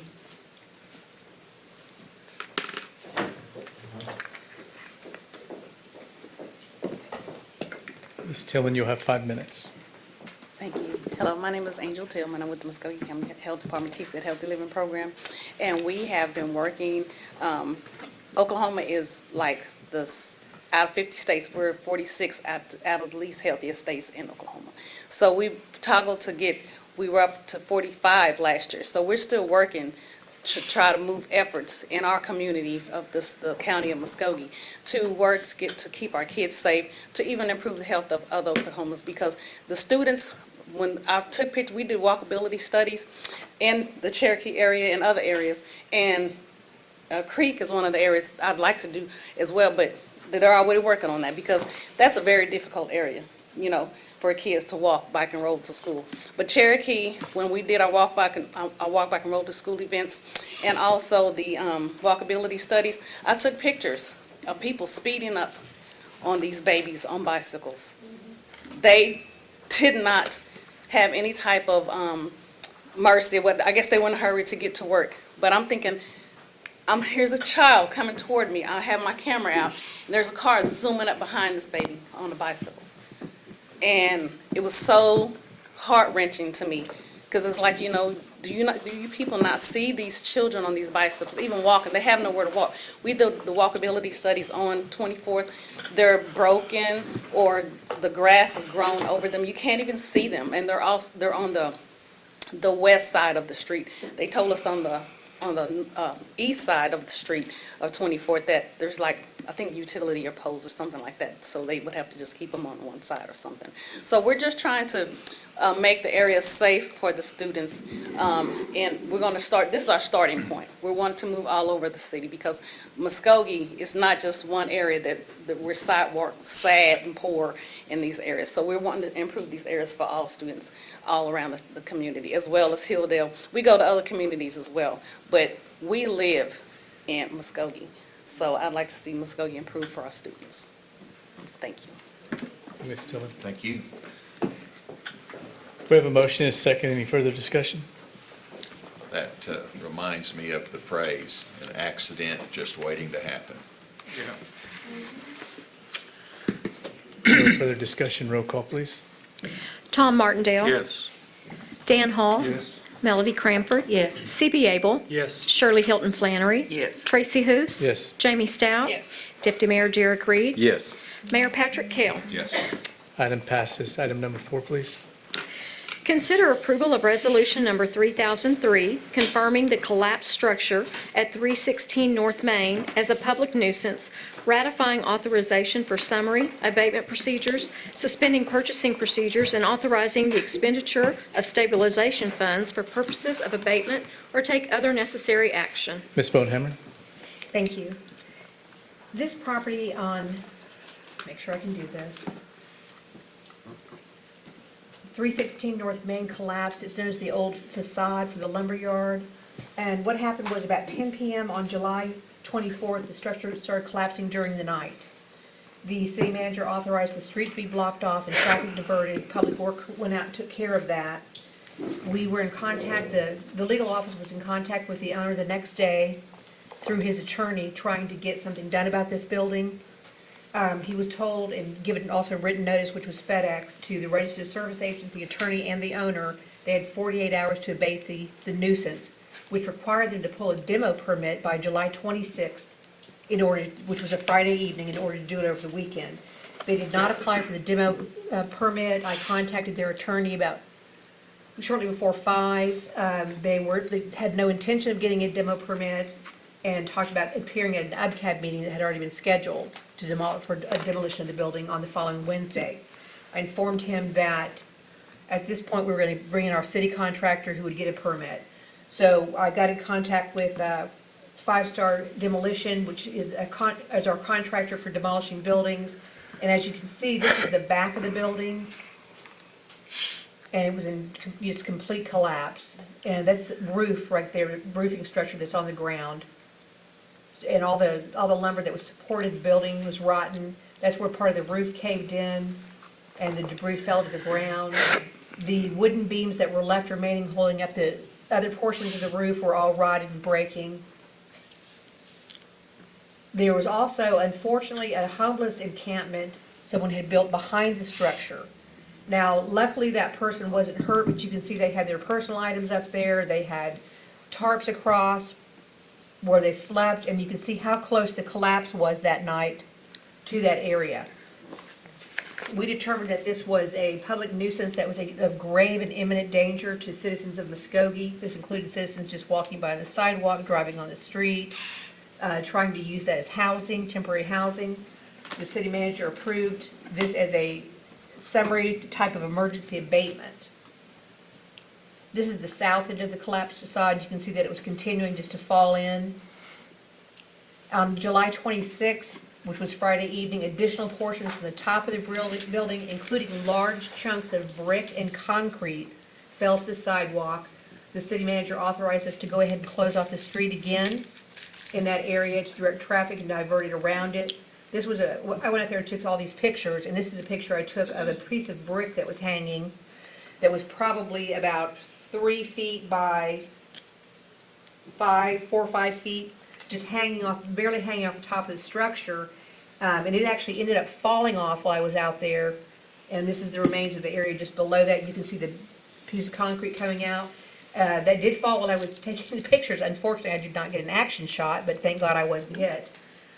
But you can see the type of danger that it was. So on July 26th, that evening, Five Star Demolition came out, and they demolished the structure. He had to do it, and I spent the evening out there with him. He had to do it in bits in order not to hit the power lines or the poles. And so we're very grateful to him for his knowledge with his, I called it a tractor thingy. He said it's an excavator. So he said, please don't say tractor thingy. And so what this resolution does is this confirms that the collapsed structure at 316 North Main was a public nuisance to such an extent that it caused a grave and immediate danger to the citizens. You're ratifying by this the city manager's authorization to go ahead and demolish the building, suspending the purchasing powers, and using stabilization funds to take care of this as an emergency. Did any of these materials actually make it into the street? Yes, sir. Wow. Yes, and sidewalk and glass. Yes, I went there and walked the whole area. Move for approval. I second it. I have a motion and a second. Any further discussion? Roll call, please. Hang on. Katrina, Yes, sir. is it okay if I vote on this? Yes, sir. Okay. Yeah, you're not ratifying anything that Five Star did, you're ratifying the actual resolution. Tom Martindale? Yes. Dan Hall? Yes. Melody Cranford? Yes. C.B. Abel? Yes. Shirley Hilton Flannery? Yes. Tracy Hous? Yes. Jamie Stout? Yes. Deputy Mayor Derek Reed? Yes. Mayor Patrick Hale? Yes. Item passes. And we are striking number 5, is that correct? Yes, sir. Okay. Item number 6, please. Consider approval of resolution number 3006, a resolution adopting the bylaws of the Dr. Martin Luther King Jr. Trust Authority of the City of Muskogee, Oklahoma, or take other necessary action. Ms. Bonehammer? Thank you. This is actually a housekeeping matter. I believe that Ms. Tracy and Leslie Arnold, our paralegal, discovered it, that this had put on the agenda, this amendment, or the bylaws and the amendment that are following the next item were put on the agenda for City Council to approve in 2016. However, the attachments were not included, and therefore council never got to see the actual attachments. They never came back to be approved. So we're just trying to clean this up, and this is more of a housekeeping measure. Do you have a motion or any further discussion? Move we approve. Second it. I have a motion and a second. No further discussion. Roll call, please. Tom Martindale? Yes. Dan Hall? Yes. Melody Cranford? Yes. C.B. Abel? Yes. Shirley Hilton Flannery? Yes. Tracy Hous? Yes. Jamie Stout? Yes. Deputy Mayor Derek Reed? Abstain. Mayor Patrick Hale? Yes. Item passes. Item number 7, please.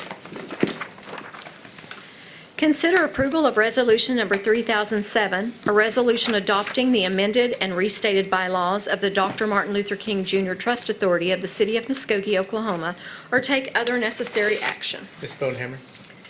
Thank you, Mr. Chair. This is the same type of a situation. We had a resolution was not actually prepared, but this was on the council agenda to adopt the amended and restated bylaws in 2016 of the Martin Luther King Jr. Trust Authority. So we have prepared the amendment, and it is attached to your packet. And again, this is along with the minutes of the meeting approving it in 2016. So this is just bringing you back an attachment, that resolution to actually get it approved. Move for approval. Second. I have a motion and a second. No further discussion. Roll call, please. Tom Martindale? Yes. Dan Hall? Yes. Melody Cranford? Yes. C.B. Abel? Yes. Shirley Hilton Flannery? Yes. Tracy Hous? Yes. Jamie Stout? Yes. Deputy Mayor Derek Reed? Abstain. Mayor Patrick Hale? Yes. Item passes. Item number 8, please.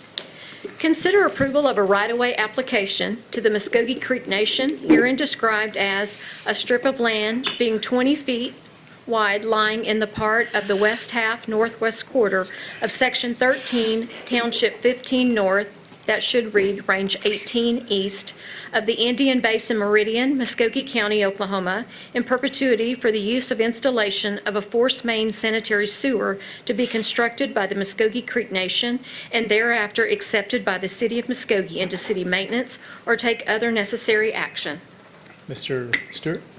Yes, the city has been working with the Creek Nation and Hub, and before the Creek Nation actually was St. Francis Hospital. Now, they've got a lagoon-style system out there to do their wastewater, and the hospital people are not in the lagoon business, and they were trying to get out of it. So they're trying to hook into our sanitary sewer system. Unfortunately, our system will not gravity flow from the hospital into ours, so it's going to require a force main to be installed. We did work an agreement out back in October of 2023 that was brought before City Council, and it was agreed upon for us to go ahead and work with them, that they would close out their lagoon, that the Creek Nation would actually do the closing. The Creek Nation would continue to operate their lift station with our assistance, but we would then take ownership of the lines, the gravity flow, the force main that will be required. The map that I've got up on the screen, if you'll see at the very top up there where it turns to the right and then angles up, that's where this easement is going to be required, and that's on tribal property. So this is an application to the tribe to get easement to put that sewer line in there so we can continue to maintain it. So we do recommend approval, and I'll answer any questions if you have them. Thank you, Mr. Stewart. I move for approval. Second. Have a motion and a second. Any further discussion? Roll call, please. Tom Martindale? Yes. Dan Hall? Yes. Melody Cranford? Yes. C.B. Abel? Yes. Shirley Hilton Flannery? Yes. Tracy Hous? Yes. Jamie Stout? Yes. Deputy Mayor Derek Reed? Yes. Mayor Patrick Kell? Yes. Thank you. Item number 8 passes.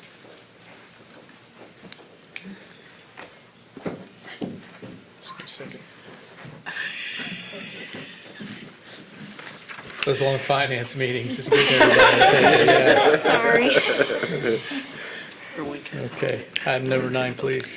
Consider approval of City Council Policy 1-16, setting forth the City Council policy related to the seniority status of its members, or take other necessary action. Ms. Bodenhammer? Thank you, sir. Mr. Hall had previously, or Councilman Hall had previously brought up the question of seniority, bridging seniority, how that's established, and so we did not have a written policy on this.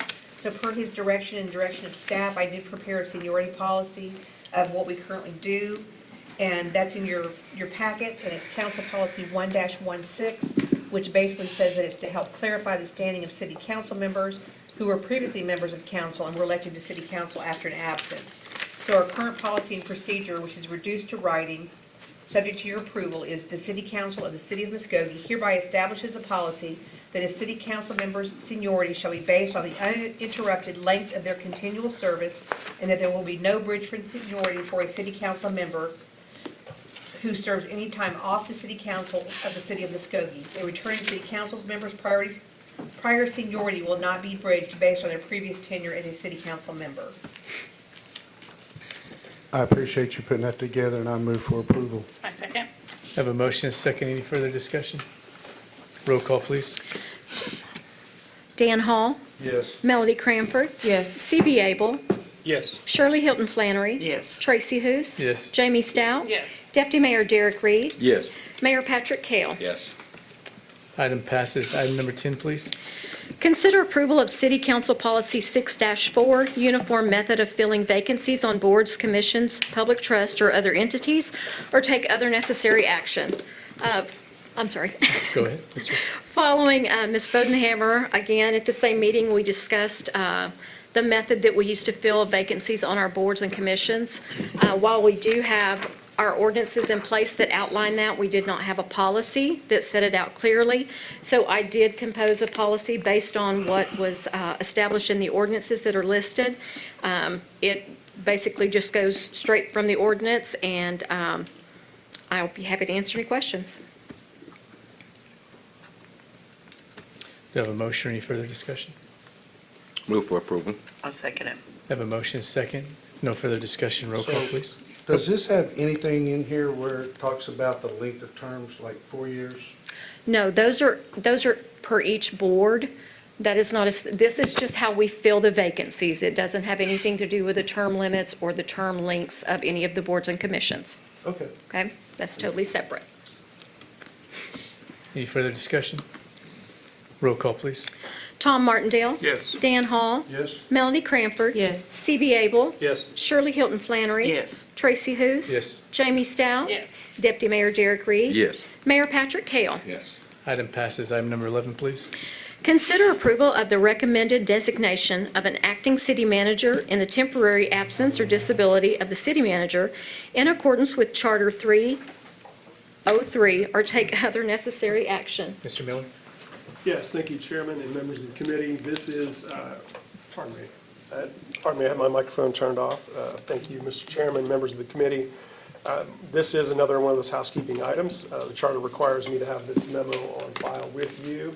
The last time I had submitted it was in 2019, and so the actual wording of the memo hasn't changed, but I did think it prudent to bring it to this council's attention that when I am away, the assistant city manager is designated with your approval. The city attorney, if the assistant city manager is not available, the city clerk or any other department head as appointed. In that order, should I be out of town or traveling, this allows us to have a continuity of government and an acting designation as approved by you. This is my proposal to update that memo for your consideration. Thank you, Mr. Miller. Move for approval. I'll second it. Have a motion, a second. Any further discussion? How much leadway do they get when you're gone, Mike? So they are acting city manager, and so Tammy Tracy was acting city manager on Friday, and she threatened to do all kinds of fun stuff. I may still discover some of the things that happened Friday. So. Did everybody get raises? Raises for all. I have a lot of new best friends. Roll call, please. Tom Martindale? Yes. Dan Hall? Yes. Melody Cranford? Yes. C.B. Abel? Yes. Shirley Hilton Flannery? Yes. Tracy Hous? Yes. Jamie Stout? Yes. Deputy Mayor Derek Reed? Yes. Mayor Patrick Kell? Yes. Item passes. Item 12, please. Discuss a planned unit development for property owned by the Urban Renewal Authority located south of Shawnee Street and the Factory and Reeves 2 additions, or take other necessary action. Mr. Miller? Yes, Mr. Chairman, members of the committee, we do have economic development projects underway in the urban renewal area, and these next two items deal with those. We have talked with the Urban Renewal Authority, and they have recommended these next two items. We're bringing those forward on behalf of the Urban Renewal Authority to encourage economic development in this area. I'm going to ask Mr. King to address some of these in particular in relation to the planned unit development at this time. Good evening. So the planned unit development, or PUD, as we like to say in planning terms, is a classification of zoning that allows for development that is typically unrestricted by classic zoning designations. So for this particular area, we were talking about 25 to 26 acres in the Reeves 2, Reeves and Factory Edition, just south, east, and west around the Three Rivers Plaza, which hosts TJ Maxx, Five Below, and a bunch of other commercial businesses. This item, as well as the following item, is for information only. The Planning Commission has yet to take action and make recommendations to council on this item. They will be scheduled to do so in a public hearing next Monday on August 19th at 9 a.m. and then come back before City Council for an official recommendation and action on August 26th, 2024. So the purpose of this PUD is, one, to reduce restrictions on residential and commercial lot size requirements. Two, to create flexible customer parking environments. Three, allow for architectural creativity. Four, promote multimodal transportation. Five, encourages the use of open space and landscaping. And six, which is most importantly, to bring life back to our historic Reeves Edition. So for this PUD, we are looking at doing a mixed use of residential and commercial lots. So traditionally in our zoning code, there are lot width minimums, lot area minimums, setback minimums, and intensity maximums.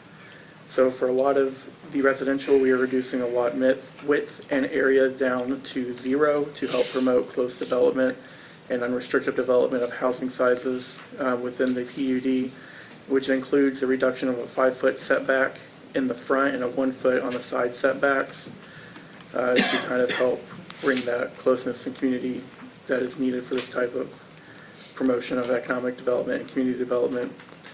We are also going to be increasing the building height maximum of townhomes, which is what we currently classify as R3 zoning, from 2.5 stories to 3.5 stories, and multifamily apartments from 2.5 stories to 4.5 stories. For commercial lot sizes, we are reducing all of the dimensions and setbacks, maximizing lot coverage, and also including a building height maximum of 10.5 stories. The purpose of this is to allow for commercial developers to really utilize the amount of land they need, including parking space, to create and generate revenue per acre that will be beneficial to the city solvency, as well as to promote the mixed use of single buildings by doing commercial or office space in the first couple of floors, and they're promoting the top rest of floors for residential development. One of the biggest things this PUD does is remove parking minimums. And parking minimums create an unnecessary burden to development by minimizing the amount of land use and dedicating it to parking, and therefore by reducing these minimums, we allow for an increase in revenue per square foot. By removing these, we'll also, like I said, allow for that greater flexibility in land use and allow more options for open spaces. Multimodal transportation is definitely another key aspect of this PUD. The use of space is encouraged to be designed around transportation efforts, such as walkability through sidewalks and open spaces, motorized transportation such as e-scooters, bicycling and tying in the Muskogee Trail system, and also dedicated bus stops and bus routes for ease of access if that were to come up in the future. We also want to encourage the use of open space. As a mixed-use environment, we want everyone to feel welcome. This PUD dedicates at least 1 acre to an open space / gathering place that will serve as a central hub for these future developments. The open space could include things to do, I misspelled things there, such as play area for kids or splash pads, outdoor dining, outdoor entertainment, areas for food trucks to set up, and this is not by any means an exhaustive list of what this open space could do. So this is just a couple of photos of the area as it exists. This is a photo of 5th and Martin, that's just east of TJ Maxx and Three Rivers Plaza. These photos are mostly meant to highlight the fact that this land is vacant. There's no development, and or it's overgrown with debris. And by using this PUD, we would be more than likely able to continue with our economic development efforts to bring both commercial and housing to Muskogee and really prop up our regional commercial corridor along Shawnee. And so that's all I have for this item. I'll be happy to take any questions. Entertain a motion or any further discussion? Just as these next two items are just for discussion, because we like to have things come through committee, but they're not right for a vote. They're going to go to planning commission, and then be on the city council agenda. 26. We want to present you the information, so you did get to hear it in committee as well. So no action necessary on this item. Thank you. Any questions for Mr. Miller, Mr. King? Next item, please. Discuss a right-of-way closure for property owned by the Urban Renewal Authority located south of Shawnee Street in the Factory Addition, or take other necessary action. Mr. Miller? So again, within the urban renewal area, there are some streets that are open and platted, and there are some that are platted but have never been constructed. In both cases, it's advantageous for community development and economic development for us to close those streets in some cases, and then use that property for development. With one of the opportunities that we have right now within the urban renewal area, this is something that we really need to consider. Mr. King will go through the details of what a street and alley closure process looks like and where we're at in that process. Okay. So the street and alley closure is going to take place in and around Block 5 of the Factory Addition, which is a part of the block that is immediately east of the Three Rivers Plaza entrance along 6th Street. Within this, we'll be requesting, a request is made to close a 15-foot alley in the middle of Block 5, the Factory Addition, as well as parts of Miller, Martin, and 5th Street around Block 5. Misspelled opportunities, a bunch of misspellings today, so I apologize. This request will promote economic development opportunities in the URA. As it stands, OG&E and AT&T have utilities that run through the alley, and both have agreed to relocate lines. Other utility or franchise holders do not have assets in the area.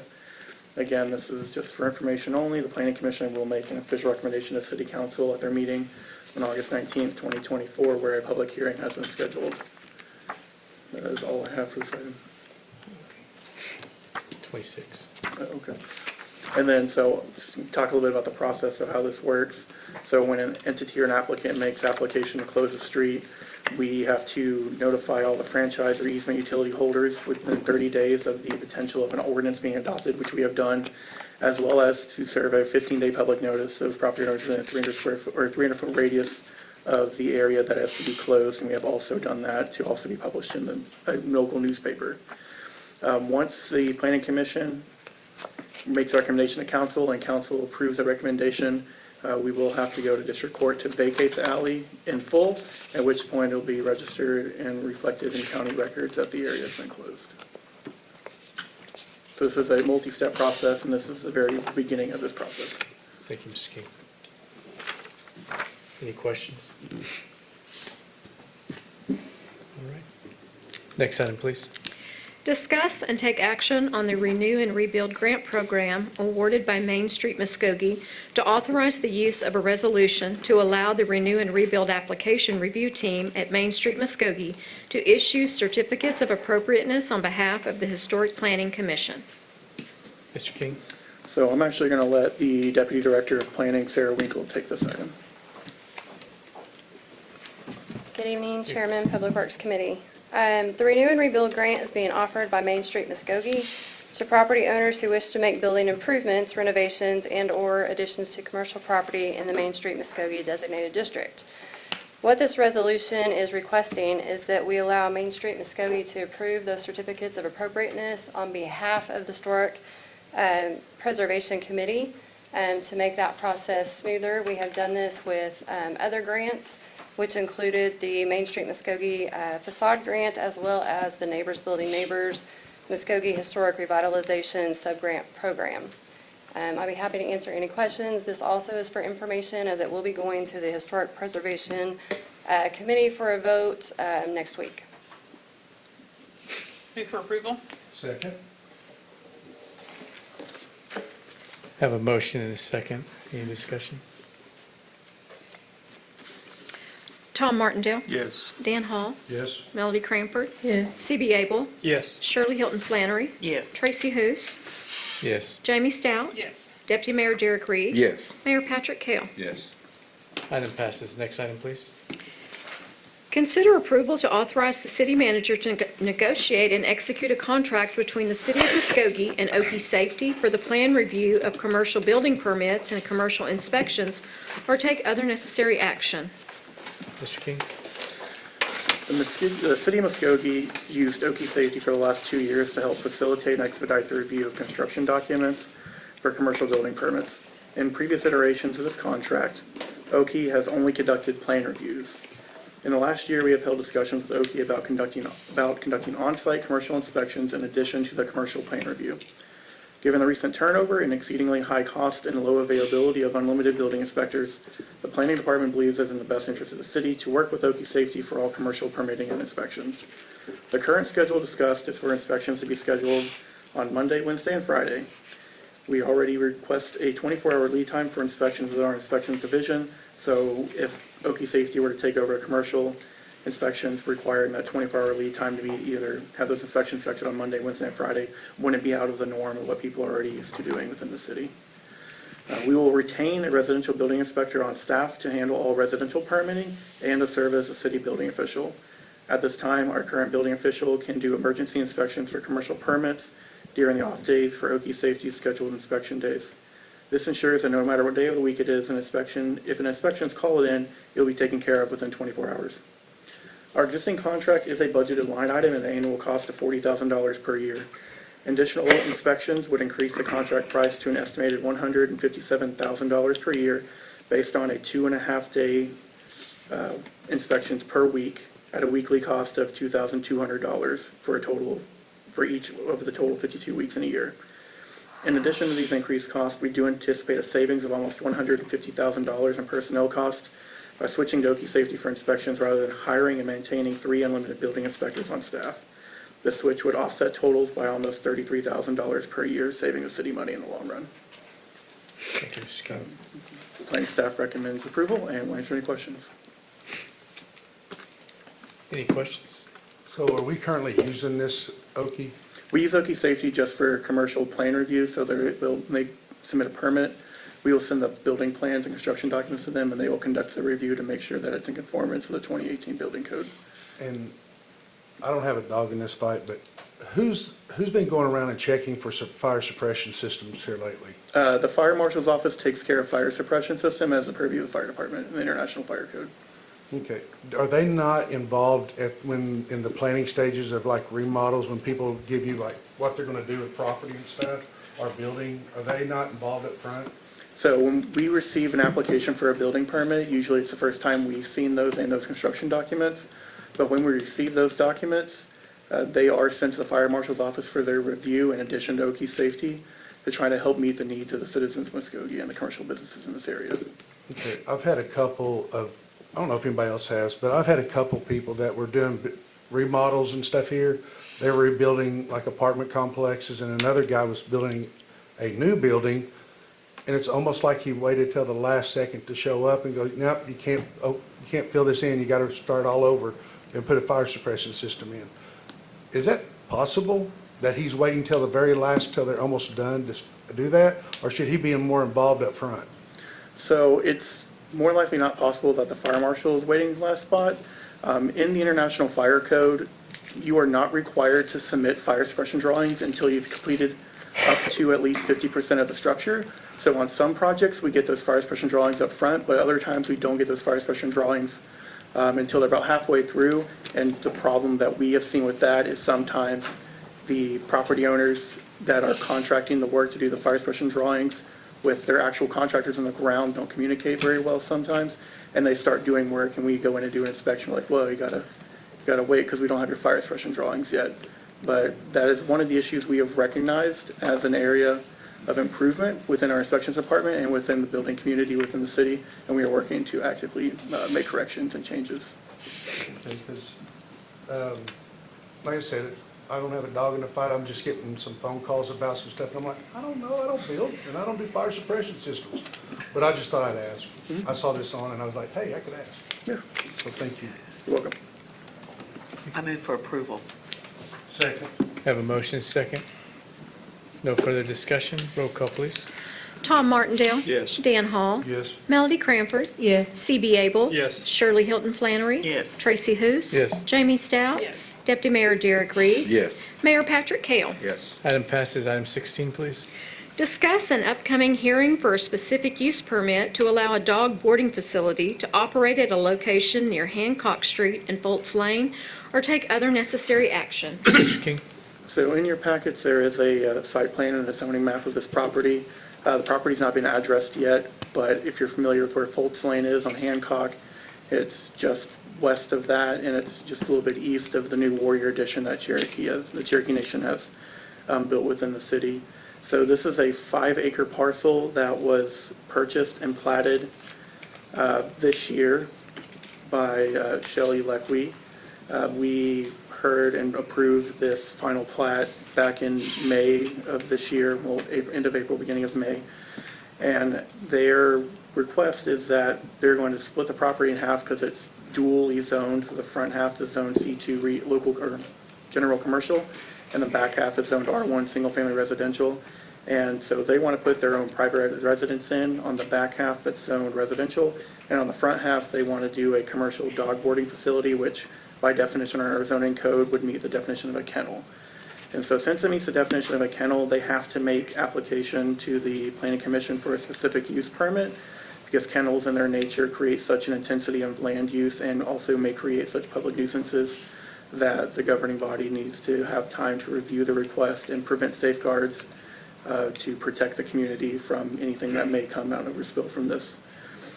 The item is set to be heard by the Planning Commission in a public hearing on August 19th, 2024, and will also be heard by the Board of Adjustment for a special use exception to our use chart for commercially zoned property tomorrow, August 13th, 2024 at 2 p.m. And this, again, is just another item that is for informational purposes only. Council will be able to make action after recommendations and other official actions have been taken by the other commissions on August 26th, 2024. Thank you, Mr. King. Any questions? Next item, please. Consider the appointment of Counselor Tom Martindale to the City of Muskogee Foundation Board, serving a 2-year term, filling the expiring term of Deputy Mayor Derek Reed, beginning September 1, 2024, and ending on August 31, 2026, or take other necessary action. Mayor Kell. Yes, thank you. I've asked Counselor Martindale to serve on the Muskogee Foundation Board. He'll be a real asset to that board, and I'd like to move for approval. I second it. I have a motion and a second. No further discussion. Roll call, please. Tom Martindale, Abstain. Dan Hall, Yes. Melody Cranford, Yes. C.B. Abel, Yes. Shirley Hilton Flannery, Yes. Tracy Hous. Yes. Jamie Stout. Yes. Deputy Mayor Derek Reed. Yes. Mayor Patrick Kell. Yes. Item passes. Item 18, please. Consider the appointment of Wayne Wilburn to the Muskogee Medical Center Authority, filling the unexpired term of Ched Wetz beginning August 1, 2024, and ending May 30, 2027, or take other necessary action.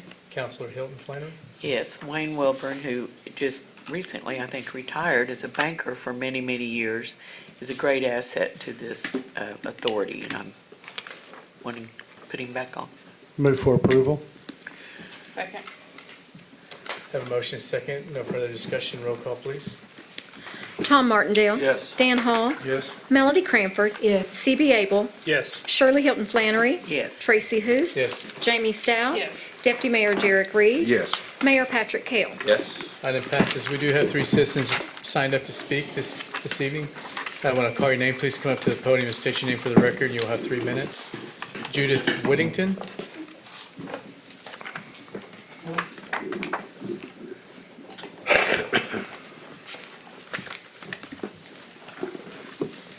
Nice to meet you all. This is the first time I've ever been to a council meeting. It's quite interesting. I certainly wouldn't want to do it. The thing that I'm concerned about is I have had, 2 years ago, I bought a house with 5 acres here in the city of Muskogee, and I've had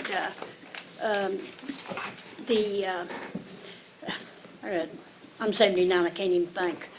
But anyway, the dog pound, the city and police department, and the revenue department. In the last 2 years, I've had contact with them about a problem, and it was very negative. I was treated as if I was the one that was the problem. Not necessarily by the whole group, but by the person that I was dealing with. In one of the problems, Miss Tracy saved me. I was about to have a fit, and she saved me. So I appreciate it, but I did find another errand. I'd like to discuss it with you, maybe tomorrow. Okay. I have asked to have a appointment with the mayor at least 3 times, and I just get kind of put off. And I really don't like that, because I'm a citizen. You all work for us, and we would like to, when we come to you all, we come with a problem. We want a resolution. We don't want to be treated with disrespect or condescending or being targeted or profiled. Those are things that are not good. And I tend to treat people like they treat me. And so that's what I came for. I really think that, like you were talking about, we're citizens of Muskogee. Oh, I'd like to talk to Mr. Reed, too. I did contact you, but I never heard back. And so things were very positive tonight. I really appreciated it. But we are the ones, when we come to you all, or when we come to staff, they're the ones that are important. We would like to be treated with respect. And I didn't see that in when I was dealing with these 3 things. In fact, I was treated very wrongly. They even called the police on me once. At the pound, brought a dog that was biting people, and it was terrible, And the other one was a lady hit me, and the officer gave me the ticket. And it took me a year to get my truck fixed, but they finally said, yes, she was in the wrong. And it was months and months and months of coming here and doing this and that. Citizens shouldn't have to do that. On another occasion, the chief of police gave me some advice, and I followed it. And his officer, when he came out, was very rude, very disrespectful. The man that was involved in it actually raised his cane and walked towards me. And the officer said it was, he had a right to live in this house but I bought it and he wasn't gonna move. So there were things that, Ms. Whittington, your time has expired, but Okay. I'll be more than happy to talk with you after the meeting. oh, that's okay. Okay. But yes, I'd like to. And thank you for your time. Next citizen signed up to speak is Ms. Pat Cassica. Ms. Cassica, if you'll come state your name.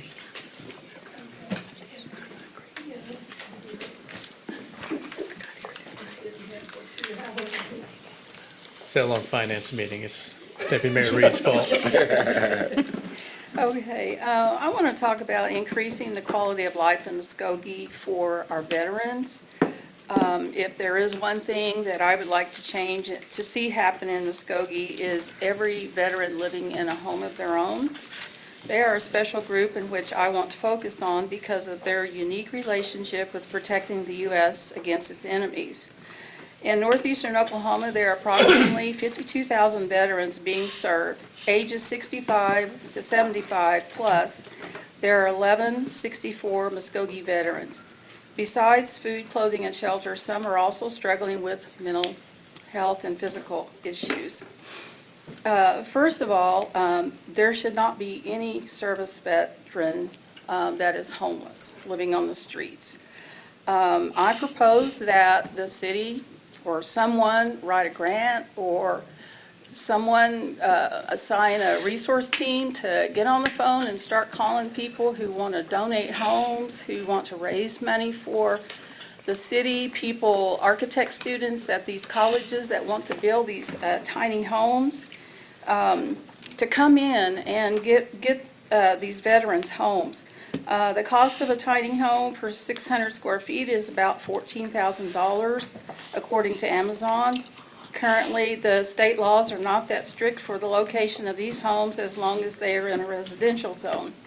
Another option for solving the housing shortage is to print 3D homes, where you just come in, bring the whole printer, you've got an architect, you've got a couple of construction people, they come in and they start these tubes of whatever concrete or goes through these tubes, and they can build a house in a day, and the construction costs are not that much.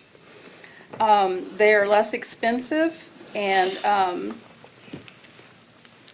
an architect comes in and oversees the project. It has been mentioned that Muskogee needs a day center, with a day center and several resource staff who assist the homeless in finding food and clothing, employment, and other necessities. I am 100% for this idea. Another thing that would improve the street appearance of Muskogee is to banish panhandling. Nowadays, panhandlers are masquerading as homeless veterans, and that just really gripes me to see that. If my dad were still living, he would come down there to the street corner and run those people off. This is a disgrace to our military veterans because they don't feel that they have to beg for things. Please consider this request of banishing panhandling. Thank you, Ms. Cassica. Our final citizen signed up to speak is Councilor Melody Cranford.